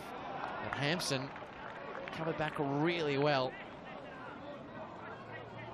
Again, it was that Yokokawa. So important for Heidelberg that he gets on the ball and faces forward. Because, like I said, he does pick up great positions. I want to see more of Noor get on this ball. Well, here he is, a chance to show what he can do, and it's a deep ball, which is met by Brodie Boyce. And Joe Guest is the runner further afield. Valentini. He has scored many goals in NPL Victoria. A handful of them against Oakleigh, but in 8 Australia Cup appearances. He's never scored on the national stage, and Yokokawa is going to go for the spectacular. And we have seen some great goals from Victorian sides so far in the 2024 Australia Cup, but Asahi Yokokawa isn't from that particular play going to join their ranks. Well, I tell you, that would have been an absolute worldie if he had connected that. It's like his confidence. And that ball that Noor played in was in the perfect position there, and that just the top of the 6-yard box. Had a number of Heidelbergs attacking it, Heidelberg players. Shepherd refused to give up on the 50-50s. He drills it into the middle. Trap repels only as far as Josh Pinn, whose touch escaped him at the crucial moment. It's becoming fairly stretched, this fixture now. Wellsmore picks the pass for Joe Guest, and at full stretch, it's cleared away by Aiden Fedahajic, who has remained on the deck, and might be some real concern for the Heidelberg defender here because his central defensive partner, Ben Collins, has put the ball straight out of play. Have another look at this half chance. It wasn't the best clearance from Track, but Pin, that's a frustratingly heavy touch for the Queenslander. Yeah, it was, and that was such a good chance. And then Kane Shepherd didn't give up on that ball. And Fedahajic, he needed to make that challenge because Wellsmore played a delightful ball into the path. I think it was Alex Guest. If anything, I thought that he might have played it a little bit early, but it was each perfect. What's the conversation going on now between John Anastasiadis and his assistant Savas Patikas? They don't have an obvious option to replace Aiden Fedahajic if he's not right to continue, and let's have another look at why he's feeling the effects here. I wonder if, oh, he's gotten a bit of a knock on the back of the head there, I think, so that was certainly not an intervention that will tickle. And I'm sure that they would do all those concussion protocols that need to be had for a player that receives a head injury, but he seems to be up and about. Chris Taylor watching on, and you can see Was that a still photo? Was it a video? I'm not sure. There's another look at the incident that sent Aiden Fedahajic to the turf, and Heidelberg physio Anthony Viglione has gone through all the necessary checks. So I think Aiden Fedahajic is going to be all good to go again. I'll await confirmation. He's still got to return to the field, of course. All the signs are promising. I mean, he's got basically 1 foot on the turf already. As Heidelberg bring us back into play. Interestingly, Archie has chewed some time away for the Burgers to chase the 1-0 deficit, but it's going to add a fair chunk of stoppage time onto the end of this fixture as well. Yeah, and you know, when it comes down to the pointy end of this match, you want to have as many minutes under your belt if you're not level, which Heidelberg aren't. But just need to get hold of that ball now. Try to start to put the pressure on Oakleigh as much as they can. We saw some wonderful passages in that first half. Just need to see a little bit more of that. Pratt just overcooked the switch for Valentini, but given how much of a thorn in the side of this Heidelberg defense he's been, Valentini, not the worst option. Kubalay feeds Valentini again, who wraps his boot around the ball. Can't find anyone in the central position. I think it's been really impressive about this second half display from Oakleigh is their press from the front just hasn't relented at any point. No, it's been really good. It was one of the notable features in the win against Sydney FC, I thought, as well. You just assumed at some point they'd get tired. It wasn't sustainable, but they kept going until the final whistle. Yeah, they certainly did. And, you know, when you're playing against an opposition like the A-League teams early on in the competition, they're going to be a little bit tired because they're starting their pre-season. That's when you want to be putting the pressure on, and they were relentless. I thought Kubalay there maybe went the wrong option. I thought that he had a player inside, might have been Joe Guest, that was probably in a better position than playing out that wide ball. Great vision to find Yokokawa. Zara and Shepherd had a little game between themselves before Anthony Lesiotis came in to break it up. Still no movement on the bench for either side. Haidara back to Ali.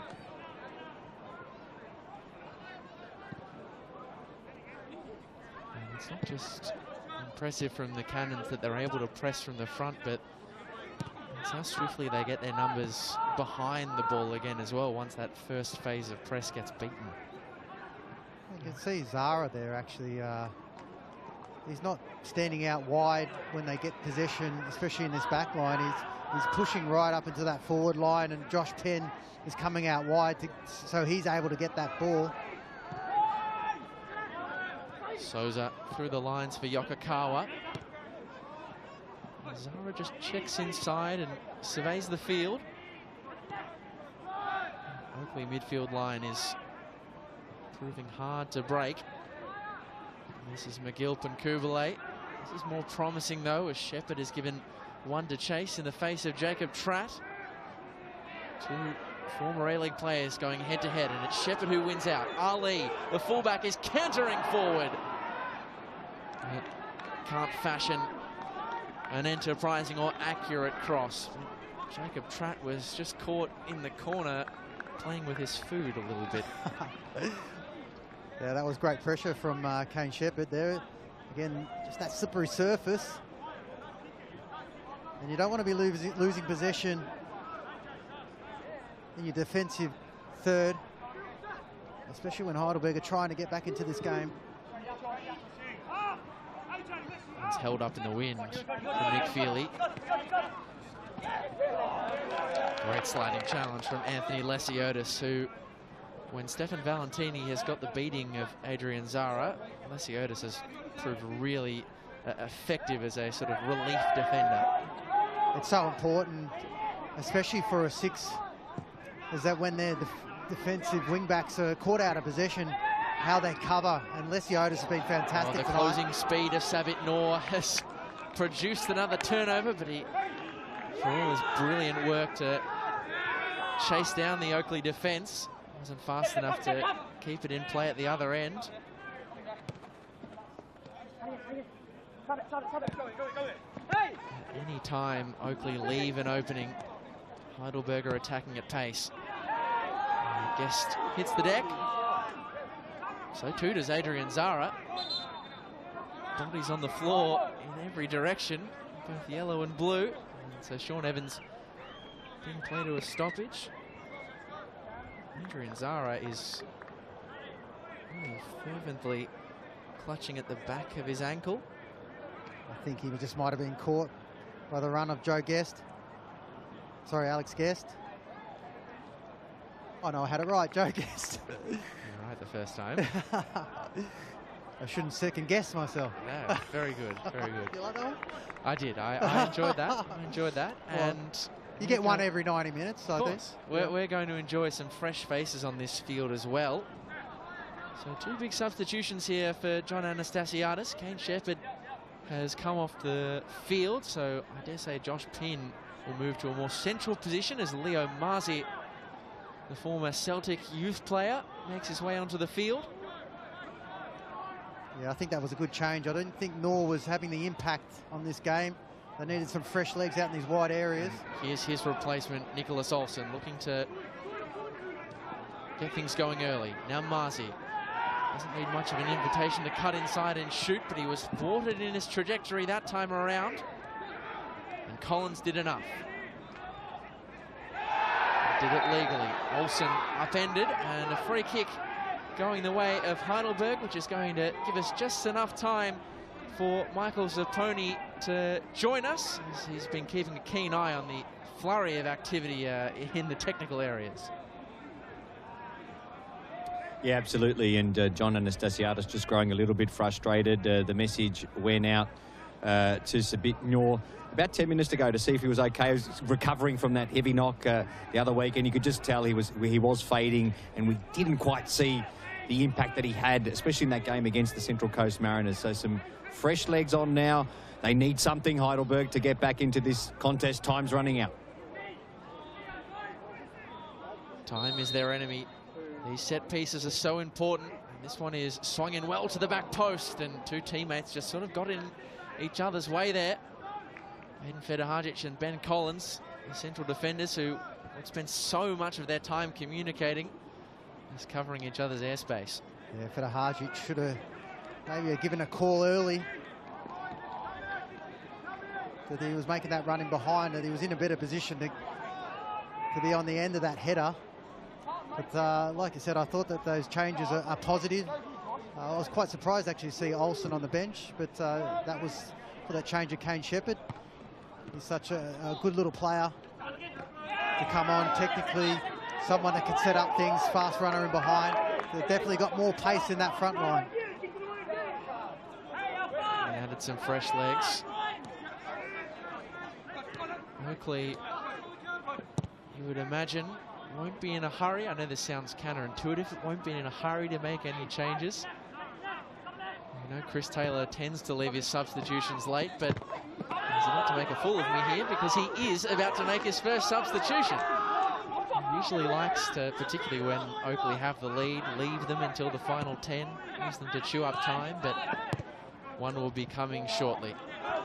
Of course, Oakleigh do have a few players sitting on yellow cards. What sort of game will that Oakleigh sub be entering to, though? Because Heidelberg are moving nicely. Leo Marzi, a beautiful 1-2. Down he goes in the box. And what is the decision here? I think Leo Marzi is going to get a yellow card for simulation. He is. You don't see those too often, but Sean Evans has had a fair bit to do in this particular penalty area tonight at the home of the Matildas. Has he got this one right, Archie? Yeah, I think so. Marzi did well here. Got that beautiful 1-2. The ball just came across his body a little bit too quick for him to shape up for that far corner. And I must admit, I've seen a few yellows in my time for simulation. But you never know. You can sometimes trick the referee in those sort of situations. What's the phrase, Archie? Takes one to know one? Something like that. Something like that. And it looked as though we were going to get that fresh substitute onto the field. Lockie Keevers had the 4th official board raised, but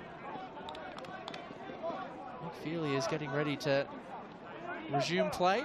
It is going to happen. Stefan Valentini, who won't have a goal or an assist to his name, but certainly has been one of the Cannons' most prominent players, leaves the field. He's replaced by the man who scored the second against Sydney FC in the round of 32, Asad Kasumovic, who comes onto the field on this, his 23rd birthday. Happy birthday to Asad Kasumovic. Some birthday present from Chris Taylor. We've dropped you to the bench, Asad, but here he is. He's got time to make his presence felt in this fixture. I don't think he'd mind if they still go to the quarterfinals. No, certainly not. Zara heading towards the final 10. Now looking to break their curse against the Cannons, Heidelberg United. 6 games without a win against Oakleigh. They've been a real bogey opponent for them. Can they break that to maintain their record of runs to the quarter-final after winning in the round of 32? And they're starting to throw more numbers forward, more caution into the wind. And in Victorian football this season, there have been few better at the late show than Heidelberg. And this is really nice play. It opens up for Idara, who threads the needle for Lesiotis. A great save. Marzi cleared off the line. 2 huge chances break the way of the Burgers in quick succession. And John Anastasiadis will be in disbelief on the touchline as to how his side haven't squared the ledger at the home of the Matildas. It was impressive play from Heidelberg, that interchange play and running off the shoulders of defenders. And again, Lesiotis finds himself in a great position. Not the person you want to be able to put you back on level terms in that area. But that sort of football is what Heidelberg and JA would want more of, especially come the back end of this game. Well, frustratingly for Johnny A, neither player, Anthony Lesiotis or Leo Marzi, could make firm contact with the ball. And if Marzi hit it with a bit more conviction, could have been a different story. But on comes a man who has no trouble with finding goals for Heidelberg when they need it most. Sean Ellis onto the field, the 34-year-old Scotsman who scored that sealing goal in the round of 32. He's onto the field looking to create another magic moment in this, his 9th season as a Heidelberg United player. Hasn't scored very often over the years against Oakleigh, not one of his favourite opponents, but he saved one of his best moments against the Cannons. 2022 NPL Victoria elimination final. I'll set the scene for you, Archie. Heidelberg had forced extra time in the 94th minute. They trailed 3-2 in the 123rd. Sean Ellis stepped up for a free kick. It was the last kick of the game, and he sailed it into the top left corner. That is the kind of moment he could well produce tonight, and they will need him to produce it this evening. And you've played with him, you know how good he is. Yeah, he's really, really good. And he's that sort of type of player that when you call on him, he's always there. Well, Joe Guest could make it a moot point. The fast feet of the Englishman. Couldn't get the beating of Ben Collins, but won it back well, despite the protestations of Heidelberg. Salmon scored 7 times against Heidelberg United, trying to help build up an attack here. Less than 10 minutes to play. A second would probably be curtains for John Anastasiadis' side. That was a missed chance for Oakleigh. Joe Guest looked to cut back on his right when he should have played it nice and early across the the 6-yard box because Alex Salmon made the perfect run. You could see him just off screen point to where he wanted it, but just that extra touch allowed Ben Collins to get back into his defensive block and win that ball.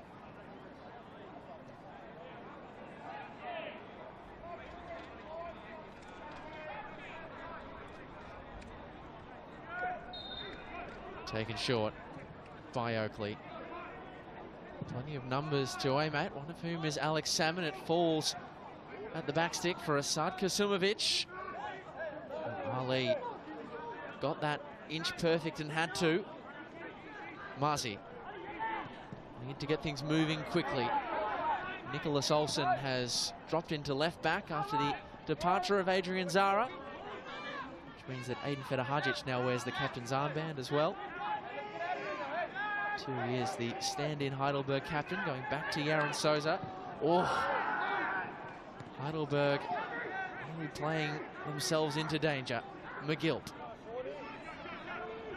Sean Ellis will give chase. Heidelberg have scored 16 goals past the 80th minute mark this season.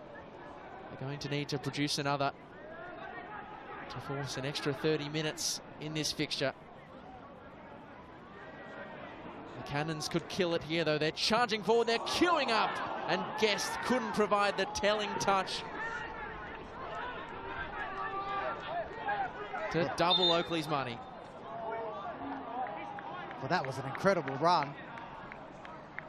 It looked like, for all money, that he'd lost possession a few times, but that's where you want the ball, across that 6-yard box, and Guest had his body shape all right. It just looked like he couldn't get the right purchase in front of goal. We were critiquing the lack of conviction earlier as we take another look at this moment for Yaron Souza, just flying out of the right-hand side of your picture. He's an Oakleigh attacker who nearly got the better of the ex-Mariner. We were looking at that earlier chance for Heidelberg to equalise, Archie, and lamenting the lack of purchase that either player was able to get on the ball.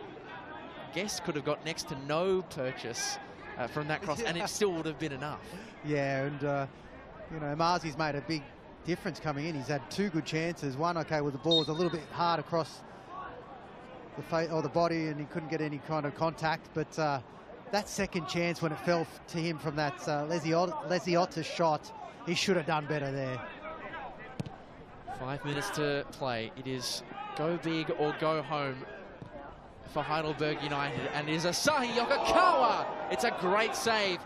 Sent back in by Olsen, appeals for a penalty. Sean Evans unmoved. It was almost identical to the penalty that Oakleigh received in the first half in terms of position on the pitch.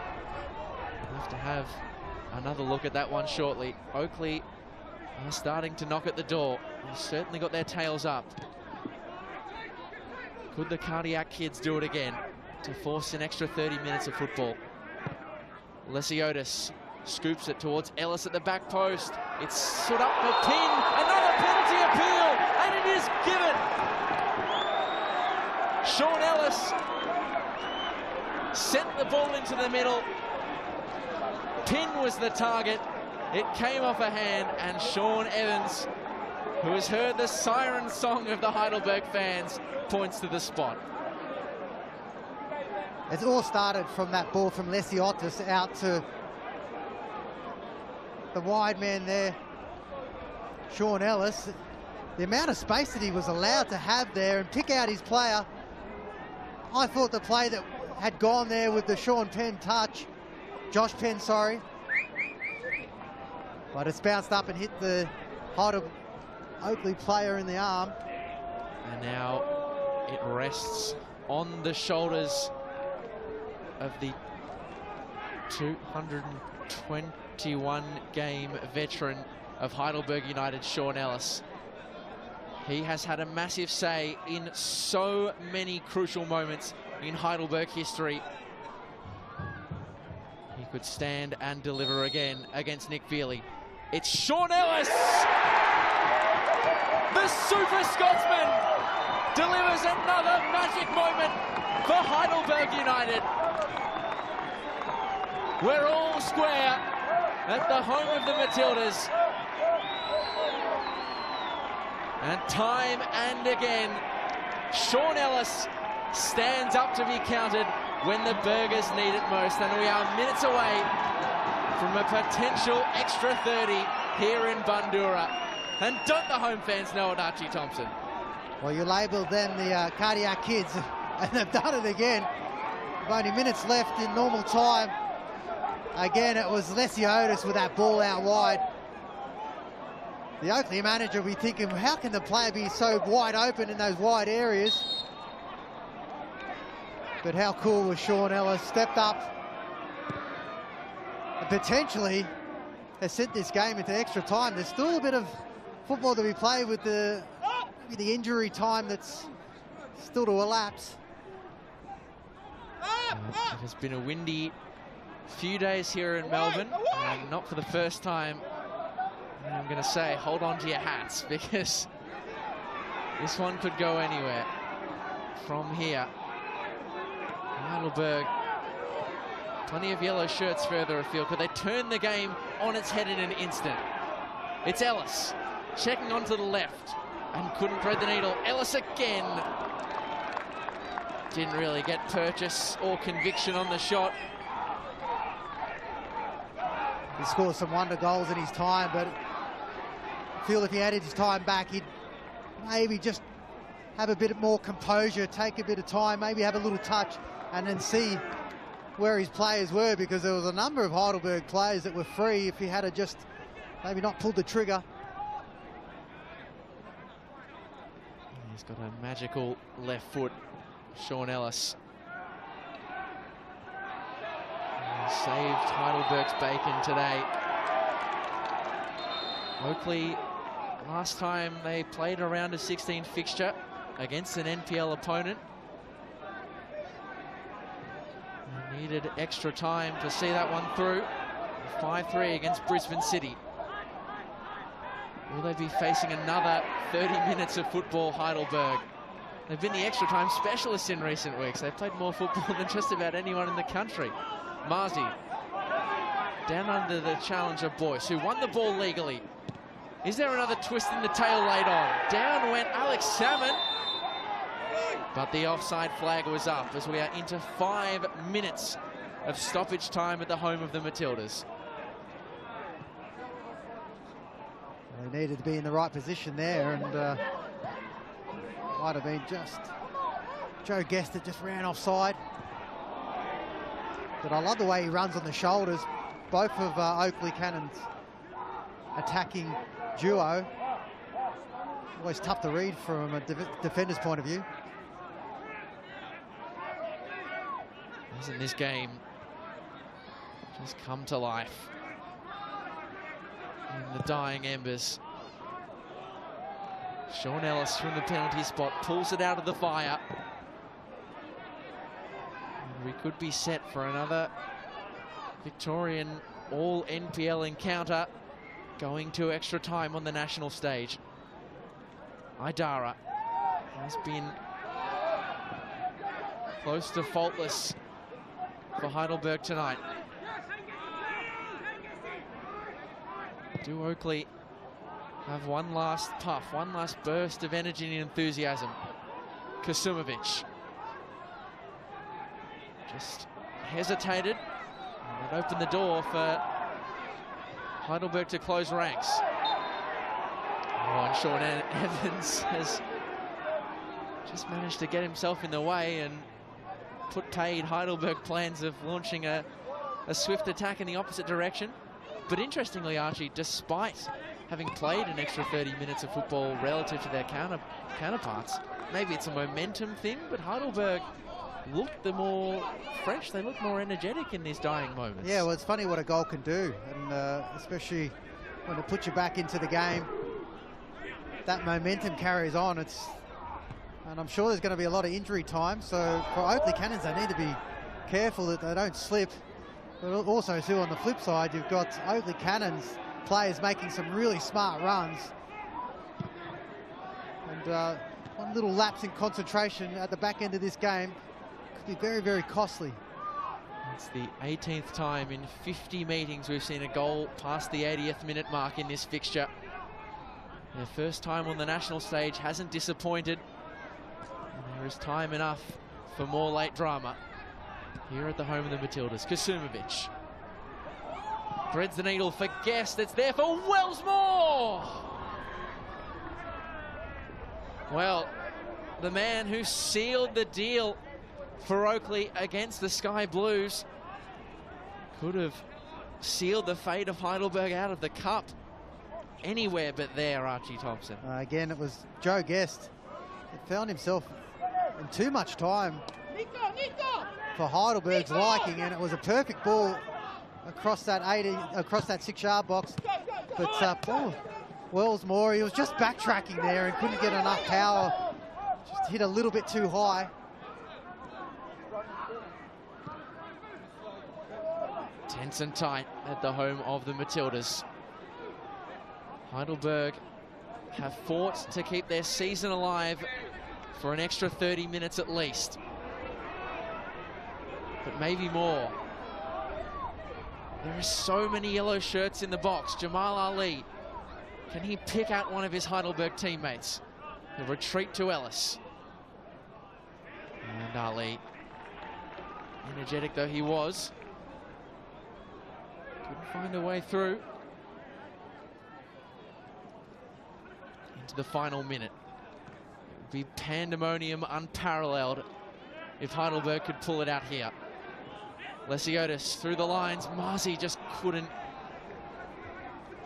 pick the pass for the on-rushing Asahi Yokokawa.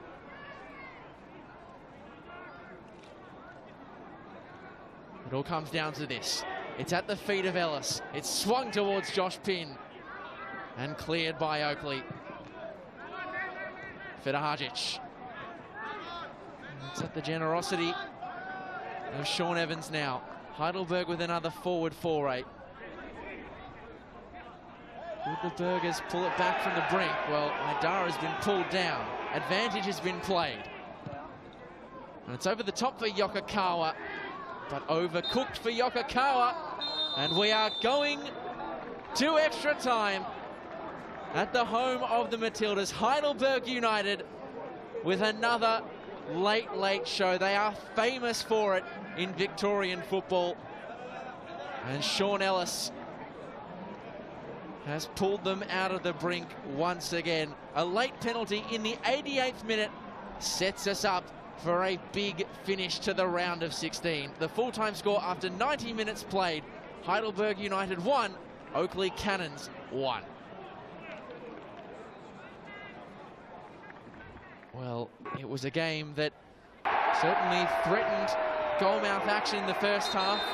Joe Guest went closer, Starchy Thompson, but it was in the second where it really started to deliver.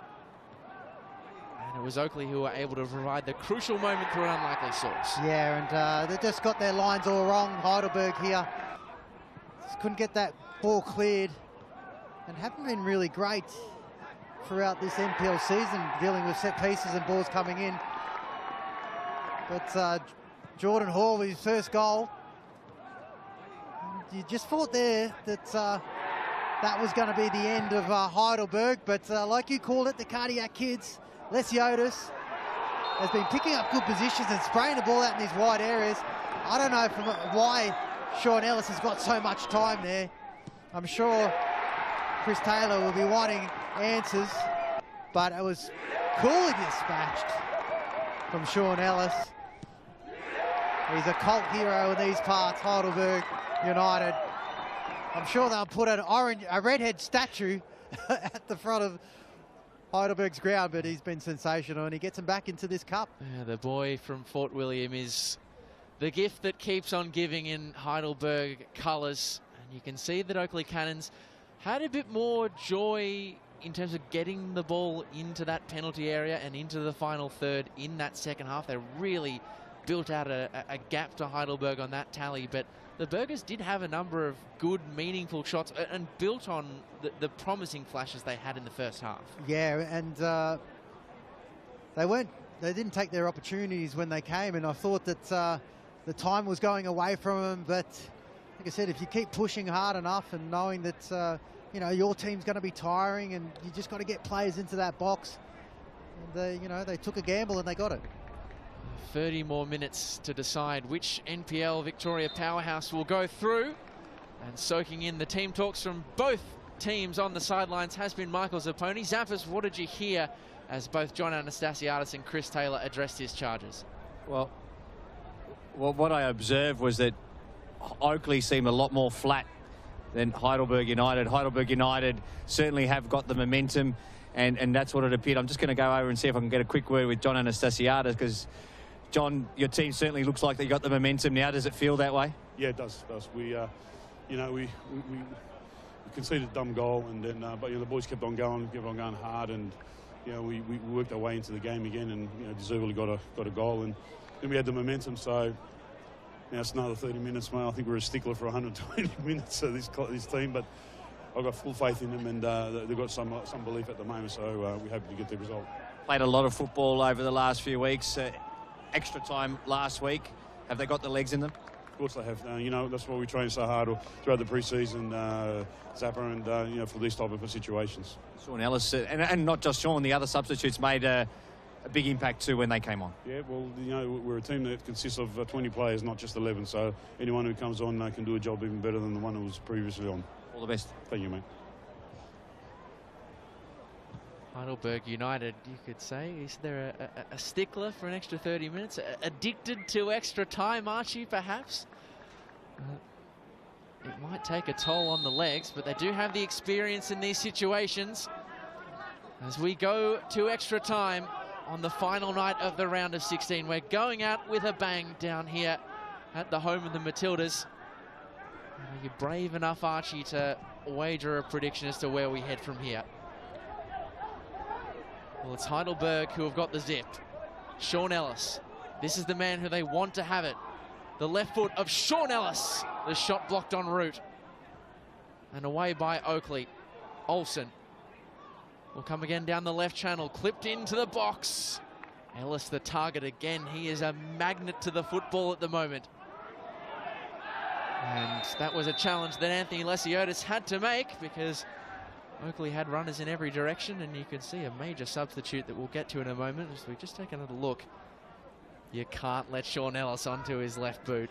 And this is when you know a quality player is that, you know, when you know he's left-footed, and you try to show him to your right, but somehow he still finds himself on that beautiful left wand of his. Gets a shot away, but there was just too many numbers. And I was just about to sing Lesiota's praises then before he just gave that ball away. But again, it was that beautiful ball that he played out that started that attack.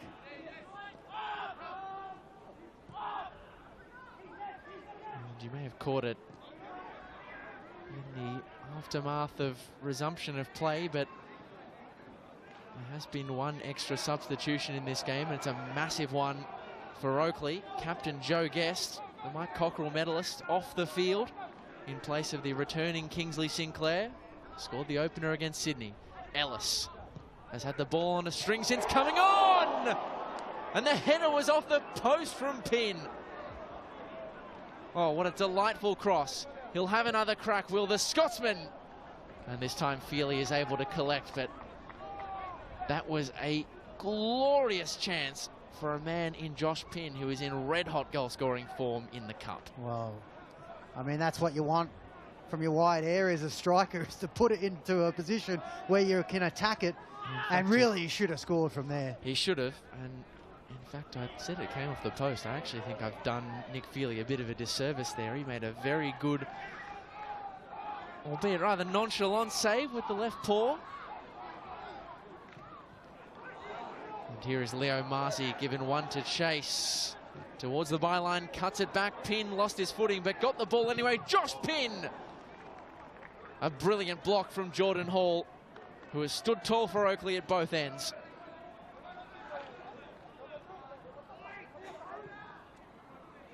And that was a great blocking save there. You could see when they made that breaking run that there was about 3 players making the same run in the same line. Maybe if Josh Pin had just drifted back a little bit, maybe paused his run, that ball would have just been laid off to him in his path. Jamal Ali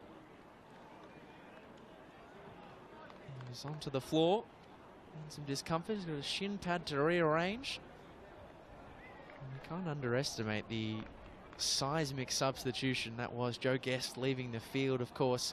Some might be a bit surprised, you know, why take one of your best players off in one of the most pivotal moments of your season, but of course he did only play 71 minutes against Sydney FC. He has been managing a return for injury, or from injury. I spoke to Chris Taylor today and he said he's still not quite 100% there. I'll put it this way, Archie, I don't think it was a sub that he wanted to make, but perhaps one that he had to. Let's not forget, Oakleigh have still got semi-final action against Avondale to come this Saturday out at Avenger Park. And we've seen Avondale in the Cup before. They are a pretty tricky customer. Yeah, no, they're a very good outfit, that Avondale side. And you want to have your men as fit as possible and recovered, and especially your key men. And, you know, Joe Guest, I think I just saw him on the bench there getting iced up, so well, that's precautionary too. But he's gone through a mountain of work. Such a pivotal player for this Oakleigh Cannons side. But at the moment, you can see the momentum is with Heidelberg. That goal that got them back into this match has certainly done wonders, because the way that they're pushing and going forward certainly looked the better side in this early part of the extra time. Yeah. Oakleigh squarely on the back foot at the moment against a Heidelberg side who have not lost either time they've gone to extra time. Penalty winners against Sydney United in years gone by, and of course we all know what they did against the mighty Mariners in the round of 32.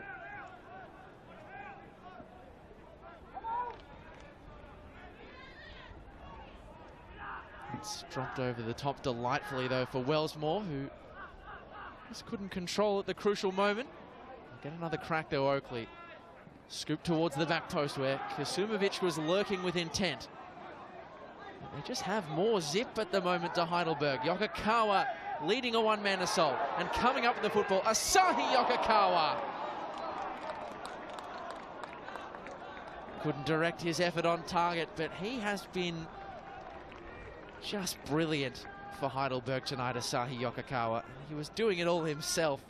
The one-man band going forward this time. Well, he's got so much energy, and that ball was just rising.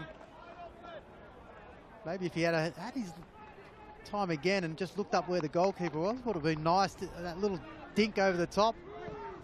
But, you know, when you've gotten through the running he has, sometimes when you get in those sort of situations, you know, that's the last sort of thing you think about.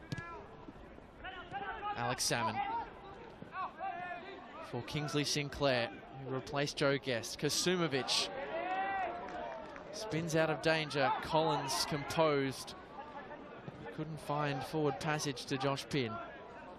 Alex Salmon. How will Oakleigh fare without their talismanic midfielder? They've still certainly got the quality on the park. And still on the bench if they need it. The likes of Western United Youth Products, Max Bassetto, Noah Holmes, Munib Adus as well, all available. Adus, an ex-Newcastle Jet of one appearance, but he's one of the fastest players in Victoria. Certainly an option you'd like to turn to against a tired defence. Ellis. Angle ball for Yokokawa. Tratt read it well. You expect nothing less of the A-League veteran. Kubalay around the challenge once and then twice of Sean Ellis. Kasumovic. Cam McGill.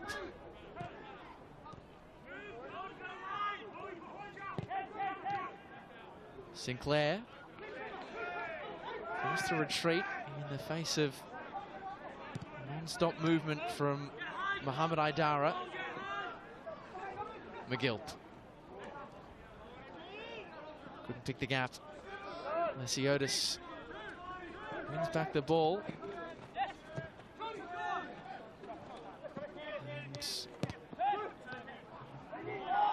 Sinclair will have another crack, but just can't link up with Kasumovic. The two substitutes that are able to combine, and I just hesitated on positing the thought for a moment there, Archie, as the Oakleigh attack built. But if you were to ask me point blank right now which of these sides has played 2 extra time periods in the space of as many weeks, I'd probably be saying Oakleigh. But they could make a fool of me here. Sinclair has played it across to Alex Salmon, who just couldn't free the feet for a shot. Has eluded him time and again this evening. The NPL Victoria's leading marksman. I'd have to agree with you there. I feel like you know, Heidelberg, you wouldn't tell that they've played that much football or gone into so many extra time games. Nope. Multi-ball. And they can even play with 2 balls, they're so good. But look, I think for Oakleigh, they've just kind of wrestled back a little bit of this game in this first bit of extra time. So Heidelberg came out of the gates really hard. Starting to get a bit more possession. Oh, the disguised pass from Kubalay, nearly executed to perfection. A full-blooded challenge from Jordan Hall, not to the liking of Sean Evans. And so Hall will join his central defensive partner, Jacob Pratt, in the referee's pocketbook. And there was a bit of conjecture as to whether or not Jacob Pratt was harshly done by for his yellow. I'm not sure Jordan Hall can have the same protestations here. I think Jordan Hall might be just making up for that challenge there. Well, he said, oh, look, you didn't touch him, you got a yellow card. I might as well get in there and get myself one, but it needed to be stopped. Especially, you don't want Josh Pinn able to turn and face you with the speed that he's got. Certainly not. You heard John Anastasiadis at the resumption of play talking to Michael Zapponi. It's a fair question to ask whether or not the exhaustion will kick in, but he said this is why we train so hard in pre-season. When he chatted to him earlier today, he wasn't kidding when he talked about how much groundwork they laid down in pre-season. He was telling me they were training 5 to 6 times a week in pre-season for a semi-professional outfit. And certainly, from the looks of things, feeling the benefits of that at the tail end of their season, Archie. Well, he would have, obviously, with his time with Johnny Aloisi at Western United, he saw how Madoka had them operating and saw the advantages of being able to train and have those fitness levels at a certain level, I guess. And, you know, that's why they've been able to get through extra time and look like they've got plenty of running in them. Well, you only played 2 games for Heidelberg, Archie, and you joined in season. How would 5 to 6 trainings a week have sat with you in post-career? Well, those 2 games would have been none, to be honest. but I will say, though, those 2 games that I did play, they're still talked about in Heidelberg. Heidelberg stories. They certainly are. And I'm the one telling them. That's the problem. Emlyn Wellsmore. Back to Cam McGilp.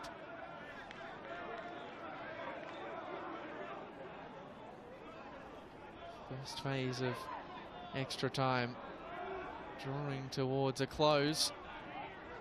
It is still so delicately poised here at the home of the Matildas.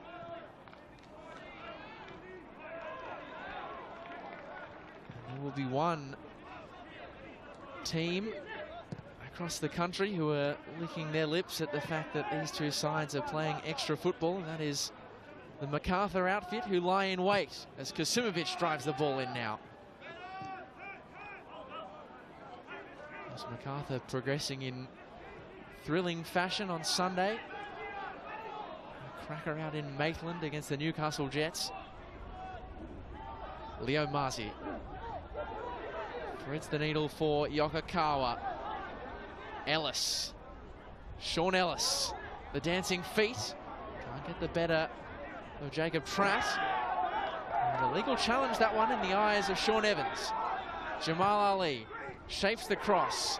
It's Yokokawa battling, hitting the turf. And a goal kick for Oakleigh.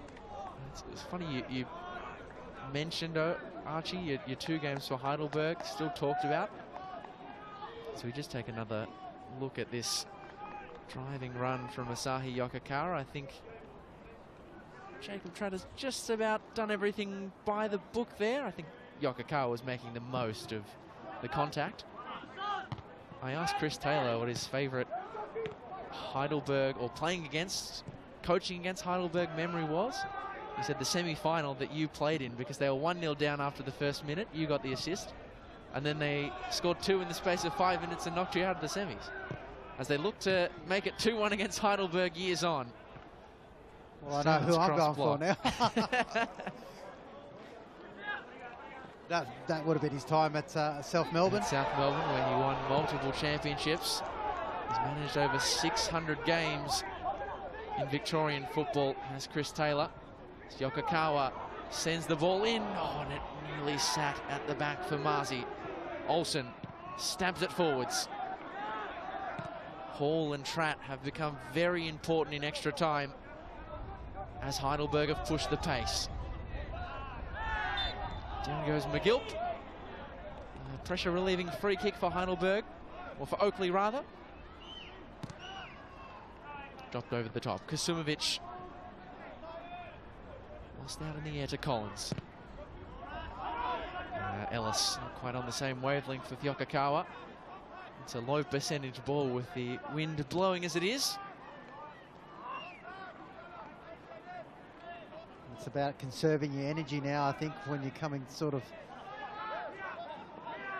towards this end of this extra time, is that you want to make sure that your runs are meaningful and not wasted. You see Kakawa just gave up on that one. Kakawa, sorry. Just the solitary minute to come in the first phase of extra time. Josh Pinn's header, saved by Nick Feely. There's the major chance. Oakleigh hoping to give their NPL Victoria opponents a bit more to think about. Kingsley Sinclair. Oh, double deflection in the Heidelberg defence. Eventually able to clear.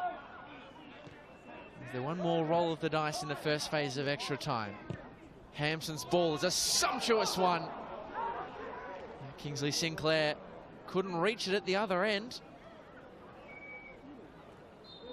And that will be the end of the first phase of extra time.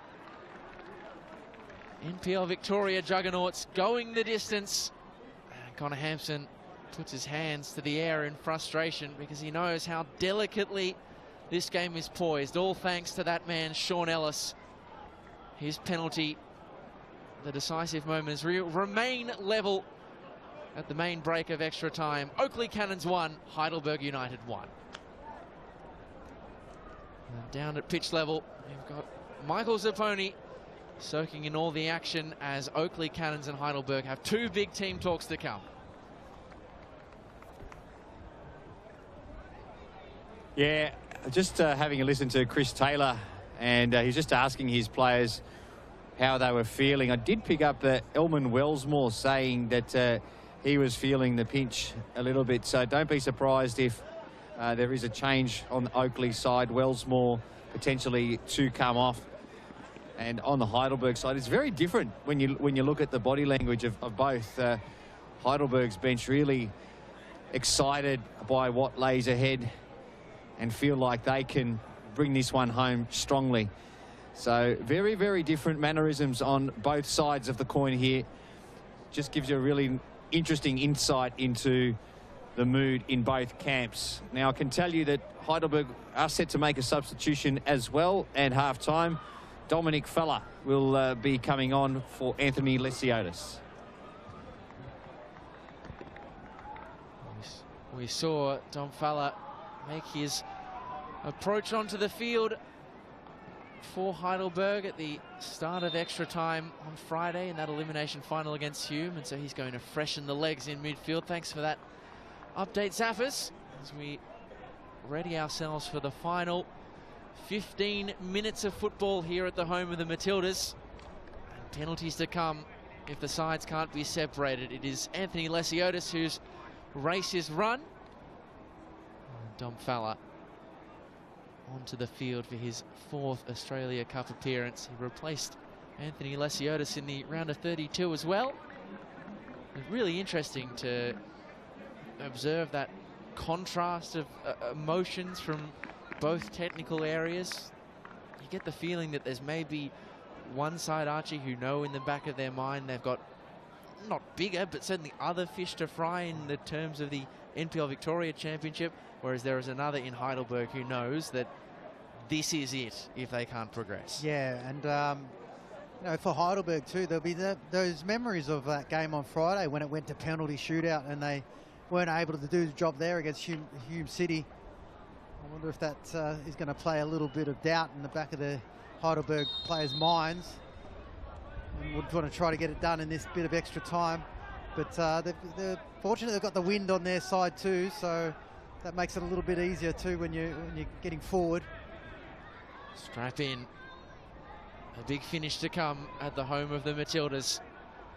Closing out the round of 16. Oakleigh looking to flip the script. It is Alex Salmon twisting and turning.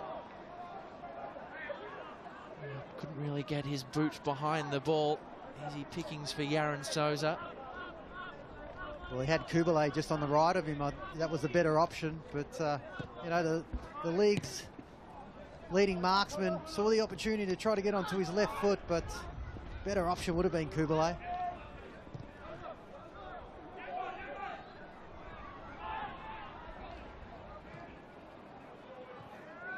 We have only been to a penalty shootout once in the Australia Cup. We were victorious against Far North Queensland, Cairns FC. All the way back in 2015. Salmon was in the right position, but couldn't get his boot through the ball off the left. And incidentally, Archie Thompson, that penalty shootout in 2015, Josh Pinn was playing for Far North Queensland FC when they lost the shootout. It's a very small world, football, isn't it? Yaron Souza has thrown that ball so hard that he actually hit the deck after releasing it. So it's come back fairly cheaply to Oakleigh, who are playing for the chance to upset MacArthur. Sinclair, lovely disguise on the movement, who dribbles it in towards goal. And now Boyce drives it in.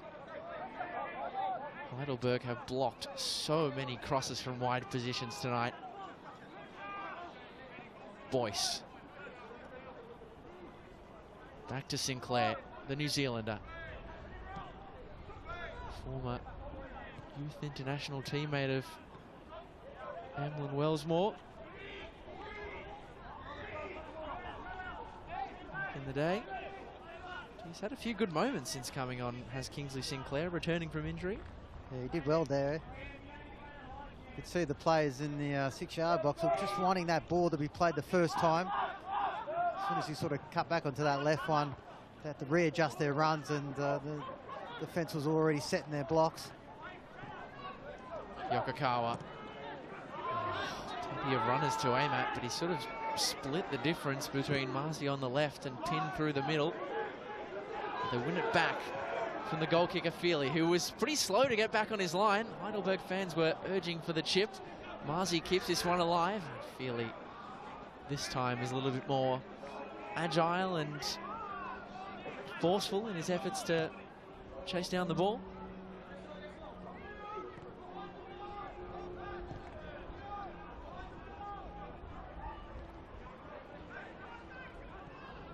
How much more do these two sides have left to give?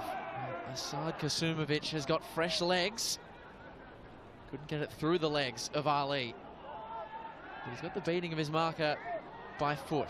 Across now for Hampson. And Fowler clears it full stretch. Twinkle toes to get it away because Kubalay was looming large at the top of the penalty area. Hampson. Lovely work. It's Connor Hampson. It took a touch, a corner ball for the Oakleigh Cannons. Well, And Connor Hampson said, well, if the attackers further afield aren't going to get it done, I might take matters into my own hands. well, he just saw the space and attacked it. Did really well. He tried to keep it down on not his favourite foot there. Kasumovic just made enough space for him to open it up. He's had a great game tonight, Connor Hampson. Emlyn Wellsmore, he's complaining of fatigue at the halftime interval, but he remains on corner duty, and his corner is a good one. New Oakleigh player to provide the decisive touch. It's swung back into the mixer, and Hampson again couldn't really fashion anything meaningful towards the goal of Yaron Souza. You start to see that Oakleigh are really starting to dominate this game. It seems to be relentless at the moment. Olsen receives off the chest of Ben Collins. Still playing it carefully. Pin. He's just bustled out of the way by Jacob Tratt. Sinclair. Oakleigh are starting to find their legs again. Wellsmore cutting it square. Collins goes down. The ball underneath his rear. And they do just about enough, Heidelberg. But they're weathering a bit of a cannon's assault right now. 10 minutes to play before we head to penalties.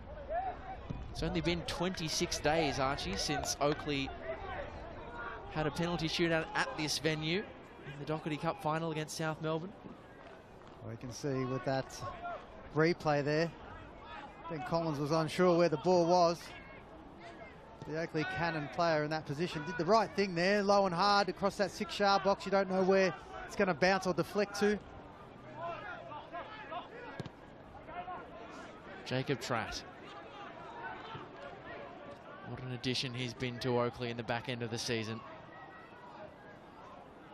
Kasumovic lost out to the double coverage of Ali and Ellis.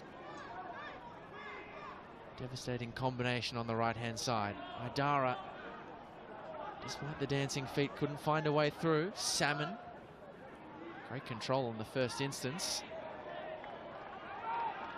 They're just up against it at the moment, Heidelberg. And after a good 30-minute stretch where they look to have the extra energy, maybe now we're seeing all the extra time take its toll. Yeah, and it seems like when they do get possession, there's only one player up top, and they've got to try to hit him, and that's Josh Pinn. And when you've got only that one single target, it's going to be difficult to find. And then also too, when they lose the ball, it's just seems to be relentless pressure. Kubalay. Wellsmore. Back to Hall. Yokokawa still running at full pelt to try and corral Oakleigh in possession. And they do create the stoppage through Dom Fala. Pin took the ball in stride. McGilt has to be careful because he is on a card, but he and Tratt in combination able to do everything properly. And now Yokokawa is down on the deck with cramp. Kasumovic was offside. Hasn't quite had the desired impact as yet, the birthday boy.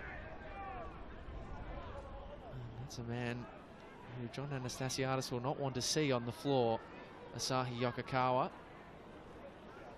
So Leo Mazi is just jumping in off picture at the moment to do some DIY physio work.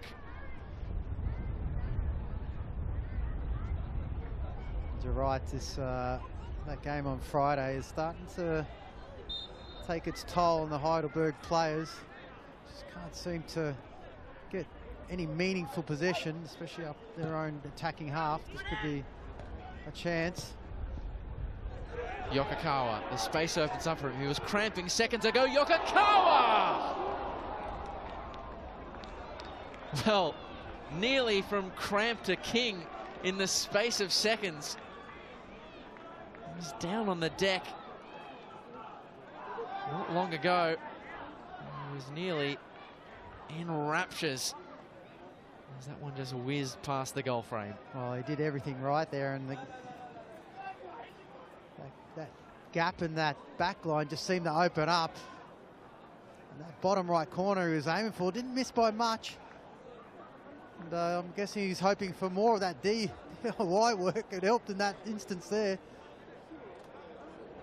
And unfortunately for him, I think this might be it. I can see Anthony Theodoropoulos ready to come on next to Lockie Keevers. He's going to be helped off the field here. That is a bittersweet end to what has been a brilliant performance from the 22-year-old Japanese youth international, Asahi Yokokawa. Yeah, he's been exceptional tonight. And, that was his last bit of action in this game. It almost resulted in a goal, but he's been outstanding with the amount of running he's done. So he's been a real key for Heidelberg in a lot of the attacks going forward. On comes Anthony Theodoropoulos, unused sub in the cup set against Central Coast. He's a player who will play for the shirt. He's a former Heidelberg United junior. Used to play his under-15s football with the Burgers. Who have not given up the ghost of stealing this in the final 5 minutes of 120. Jamal Ali puts it down for Dom Fowler, or rather Anthony Theodoropoulos, his first touch off the bench. And now Oakleigh will respond with a change in their own right as they look to make this one a done deal in the last 5 minutes of extra time. Emlyn Wellsmore, who, as Michael Zappone pointed out, was complaining of fatigue as early as the extra time break. He's going to be replaced by Noah Holmes.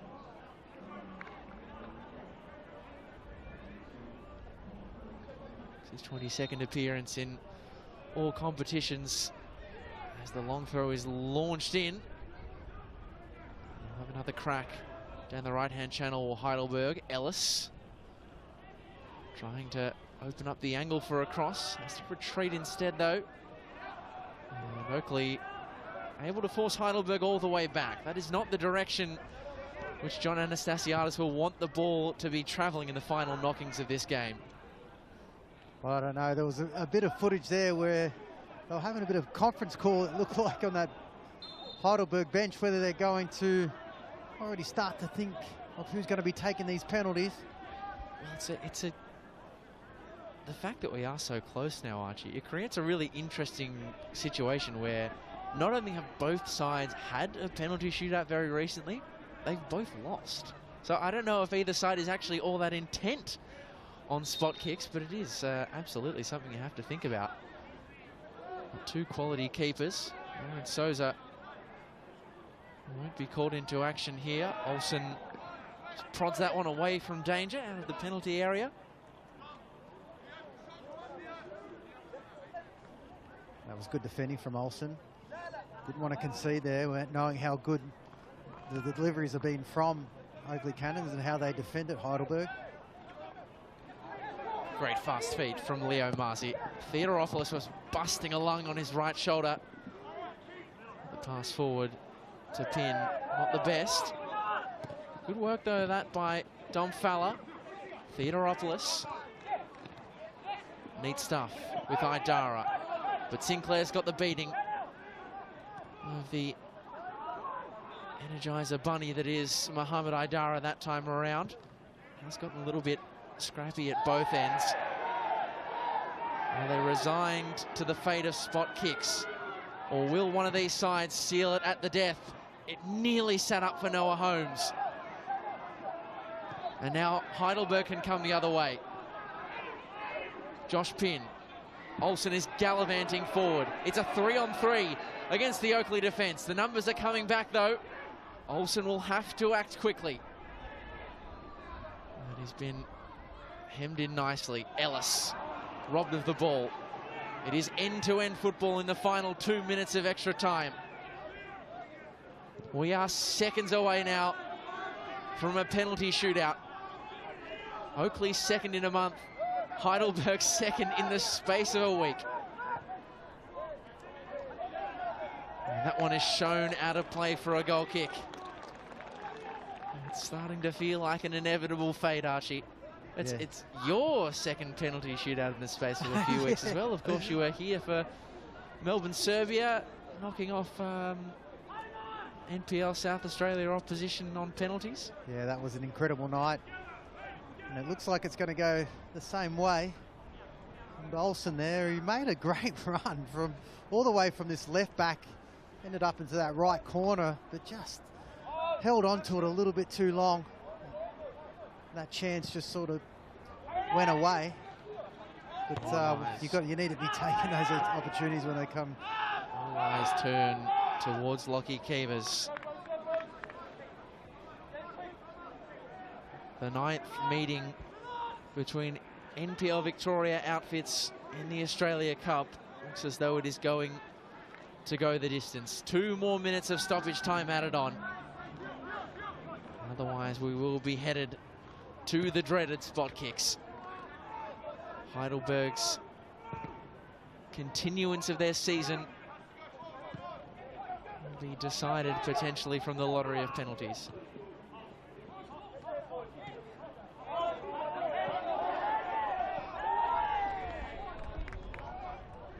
Is there one last massive moment from open play in this fixture? It has to happen quickly. Probably has to happen now. It won't happen from that long looping clearance.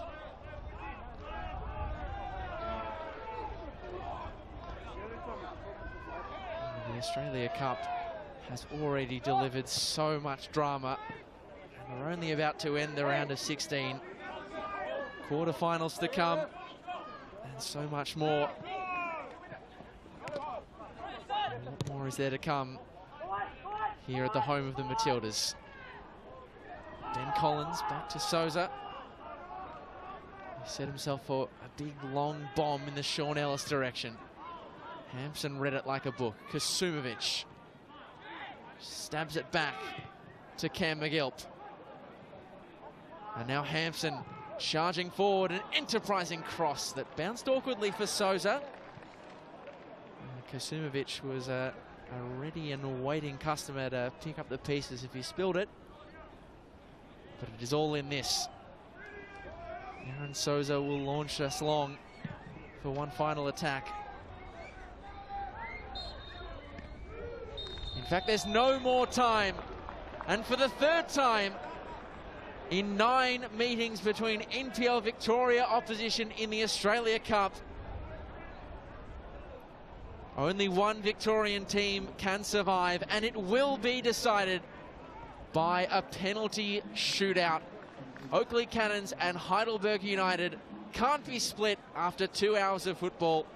The end of extra time sees Oakleigh Cannons 1, locked with Heidelberg United 1. What a way to end the round of 16 with the highest drama possible. Only one goal for either side, Archie Thompson, but both sides until right until the end gave their best in trying to win this in open play. Yeah, it was incredible. It just sort of ebbed and flowed in that extra time. It looked like Heidelberg started well in that first bit of that phase, and then Oakleigh would claw their way back in, and it was just one of those tussles there, but no real great opportunity except for maybe that header in the 6-yard box that just went wide for Josh Pinn, I think it was. But it'll be interesting to see which side they go, which goal they're going to shoot down from, because the wind is going to be favouring the penalty taker. Well, maybe Michael Zapponi will be able to give us a bit of insight. We can see the coin toss happening right now. Zappers, what's going on as we set ourselves for penalties? Yeah, I've just spoken to the referees, and they're doing the coin toss as we speak to decide which way. So Sean Evans points to the right, so we'll be heading down that end, I think. Now we're going to determine who's going first. And it looks like Heidelberg has won the toss, and I think Oakleigh might have won the toss, and they'll go first. So heading out to the right-hand side where the main grandstand is behind the goals, and we'll see what the decision was made on who takes the first penalty. A lot of talk amongst the Oakleigh players, and let's see if we can get a word with Chris Taylor. He's a man of few words, Chris, but we'll see if we can get a quick word with Chris. Chris, how's the team feeling? Yeah, I think we're all a bit tired. You know, it's been quite a taxing game, but yeah, we're looking forward to this. Hopefully we can get over the line with the penalties. You've had a lot of football, as have Heidelberg, over the last few weeks. You did have a penalty shootout here in the Doherty Cup. They had a penalty shootout last week. You both lost, so someone's got to come out and win tonight. Is that in the back of the mind? Yeah, obviously it is, but you know, we've been here before. We've messed with the penalties. Now's sort of time to get the vengeance and hopefully go one better. Any special tactics? How much study, or did you watch the penalty shootout of Heidelberg on Friday night? Not really, no. I mean, the big thing for us is just hit the target, be confident, and you know, just don't change your mind when you're on the run-up. And do you predetermine who's taking the kicks, or is that just decided now in the last few moments? It's a confidence thing. If the boys want it, you know, we encourage them to take it. So it's the boys that want to take it that'll be up there. All the best. Thank you. Great to hear from Chris Taylor there, guys, and great insight into what's about to unfold here tonight. It's going to be a special end to another special night of Australian Cup football. The final fixture of the round of 16 going down to the wire at the home of the Matildas, and so much responsibility, Archie, on the shoulders of these two. Yaron Souza and Nick Feely both saved one penalty in the last shootout they were in, and Yaron Souza has already survived one tonight from Joe Guest. Do you favour either one of them based on what you've seen in the shootout?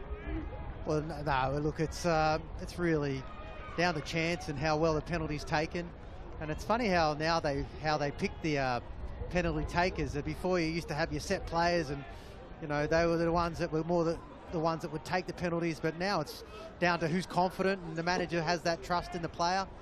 And like I said, it certainly favours the players that are taking the penalty more than the goalkeepers, because that wind is at the back of the penalty taker, which just adds a little bit more power.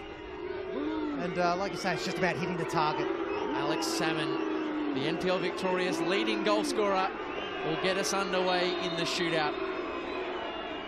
Up against Yaron Souza. It's an emphatic penalty from Alex Salmon. Top right corner. And most keepers in the world wouldn't have been able to do much with that. Oakleigh ahead in the shootout. Yeah, it was a well-taken penalty. Alex Salmon, and after he scored it, you could see him put the finger to the mouth, telling the Heidelberg fans to keep it quiet. I tell you what, it might have been a bit of nerves there when that ball was rising. But like I said, that was hit with some venom. Very difficult for any keeper to save. Well, it's not often you see the central defender step up first in the shootout, but Ben Collins did it just days ago in the elimination final and scored. What can he do here? Ben Collins, off the crossbar! And Oakleigh are already in the ascendancy in the shootout. Well, he blasted his penalty against Hume into the roof of the net. He just got the calculations wrong this time. Well, he opted for power again. And one of the conditions played a little bit of a factor in that, because there is a bit of a gale, gale wind, like I said, in the back of these penalty takers, and yeah, that ball just kept on rising when he hit it. And already the pressure builds on Yaron Souza, who is up against Cam McGill, who scored in the Doherty Cup shootout, and he does it again on the national stage. Well, if there was ever a calm penalty taker, it was that one. He's been exceptional tonight. He's been running so much in that midfield and didn't even look at the ball. You can see that even like almost Ivan Toney-esque. Always such a difficult thing to do. Know where the ball is, keep an eye on where the goalkeeper is, who's going to make the move first. But a beautifully taken penalty. Nick Feely could make himself a hero And it's the other central offender now, Aiden Federhages, with the captain's armband. Can the stand-in captain stand tall for the Burgers? He can! Heidelberger on the board. Work to do, but they are off the mark. I feel he tried his best there, but their power was too much. To see anything in that bottom corner hit with some venom, it's always difficult for the goalkeeper. And up steps Oliver Kubalate, who did not take a penalty in that Doherty Cup shootout. His third taker, and a potentially pivotal one for the Cannons. Kubalate converts. Souza went the right way, but much similar to Aiden Federhages' penalty, just too much power for the keeper to contend with. Yeah, another great penalty. And you've got to be so accurate when you're hitting the ball with pace into those wide corners of the goal when you're taking a penalty, but that was well taken. Josh Pinn got it done from the spot against the Mariners in the round of 32. Set them up for a famous win. Could he set them up for a turnaround in the shootout? Nick Feely making his body big as Pinn steps up and hits the crossbar again. Heidelberg, the agents of their own downfall potentially in the shootout. 2 missed penalties, both against the post. Almost tiredness from the players that have missed. When you're trying to hit it that hard. And tired legs, when you're leaning back and try to give that much power, it's always going to rise. We saw that with Ben Collins' goal. Like I said, it's really just about hitting the target and almost making the goalkeeper have to save and not you miss. And now, Yaron Souza is instigating his delay tactics because it is all down to this. Noah Holmes, who only came on late, could win it for the Oakleigh Cannons! He's done it! Oakleigh have won it! They set up their shot at redemption with MacArthur through the lottery of penalties. Heidelberg threw down the gauntlet, but at the end of the day, Holmes was the hero for the Oakleigh Cannons, who fire their way through to the quarterfinal. The round of 16 goes out with a bang. Heidelberg's season comes to an end, but Oakleigh Cannons go on to the quarters in high drama. What a way to end this stage of the tournament. The full-time score, Oakleigh Cannons 1, Heidelberg United 1, Oakleigh the winners on penalties.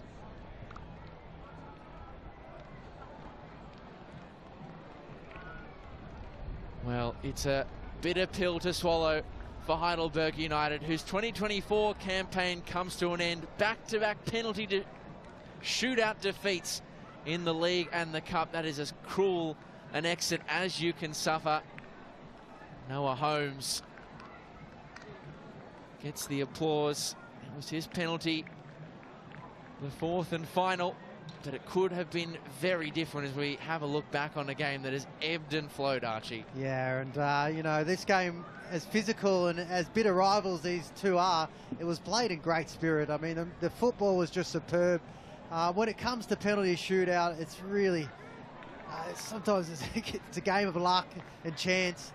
And, you know, Noah Holmes comes on. Instant hero for Oakleigh Cannons, but, yeah, it's a really difficult way to go out in penalty shootout. And there wasn't, as you can see on the stats, much to split these sides at all. Shots relatively close on target. XG was not much in it. Both sides had penalties. Heidelberg were the only side who were able to score theirs from open play, but it counted for naught when we went to the shootouts, and Oakleigh Cannons make it 7 straight games without defeat against Heidelberg United. But Archie, this one will be the sweetest of all as they march on to set up that shot at revenge against MacArthur in the quarterfinals. What a matchup that's going to be here again at the home of the Matildas. Yeah, it's going to be incredible. They deserve their spot into the quarterfinals. It's been a magical run for both of these clubs. For Heidelberg, they really gave it their all. That game on Friday was quite tough for them, you know, going again to extra time. For Oakleigh, it's, you know, celebrate this because you're in a quarterfinal, but they've got their eyes on Friday where they've got to, you know, take on Avondale for a spot in that grand final in the NPL. But amazing night of football. They are fighting a war on all fronts, Oakleigh Cannons, but they would not want it any other way. Chris Taylor's side end the round of 16 with a bang and on a high. And match against A-League opposition to come in the form of MacArthur. Will they get revenge? Well, we don't know for now. All we do know is they're going through to the quarterfinal in truly dramatic fashion. It's been a cracker here at the home of the Matildas. On behalf of Archie Thompson and myself, Lockie Flanagan, and the entire 10-play crew, it's goodbye for now. We leave you with full-time celebration scenes for Oakleigh, who booked their ticket to the quarterfinals on penalties against Heidelberg.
Quick.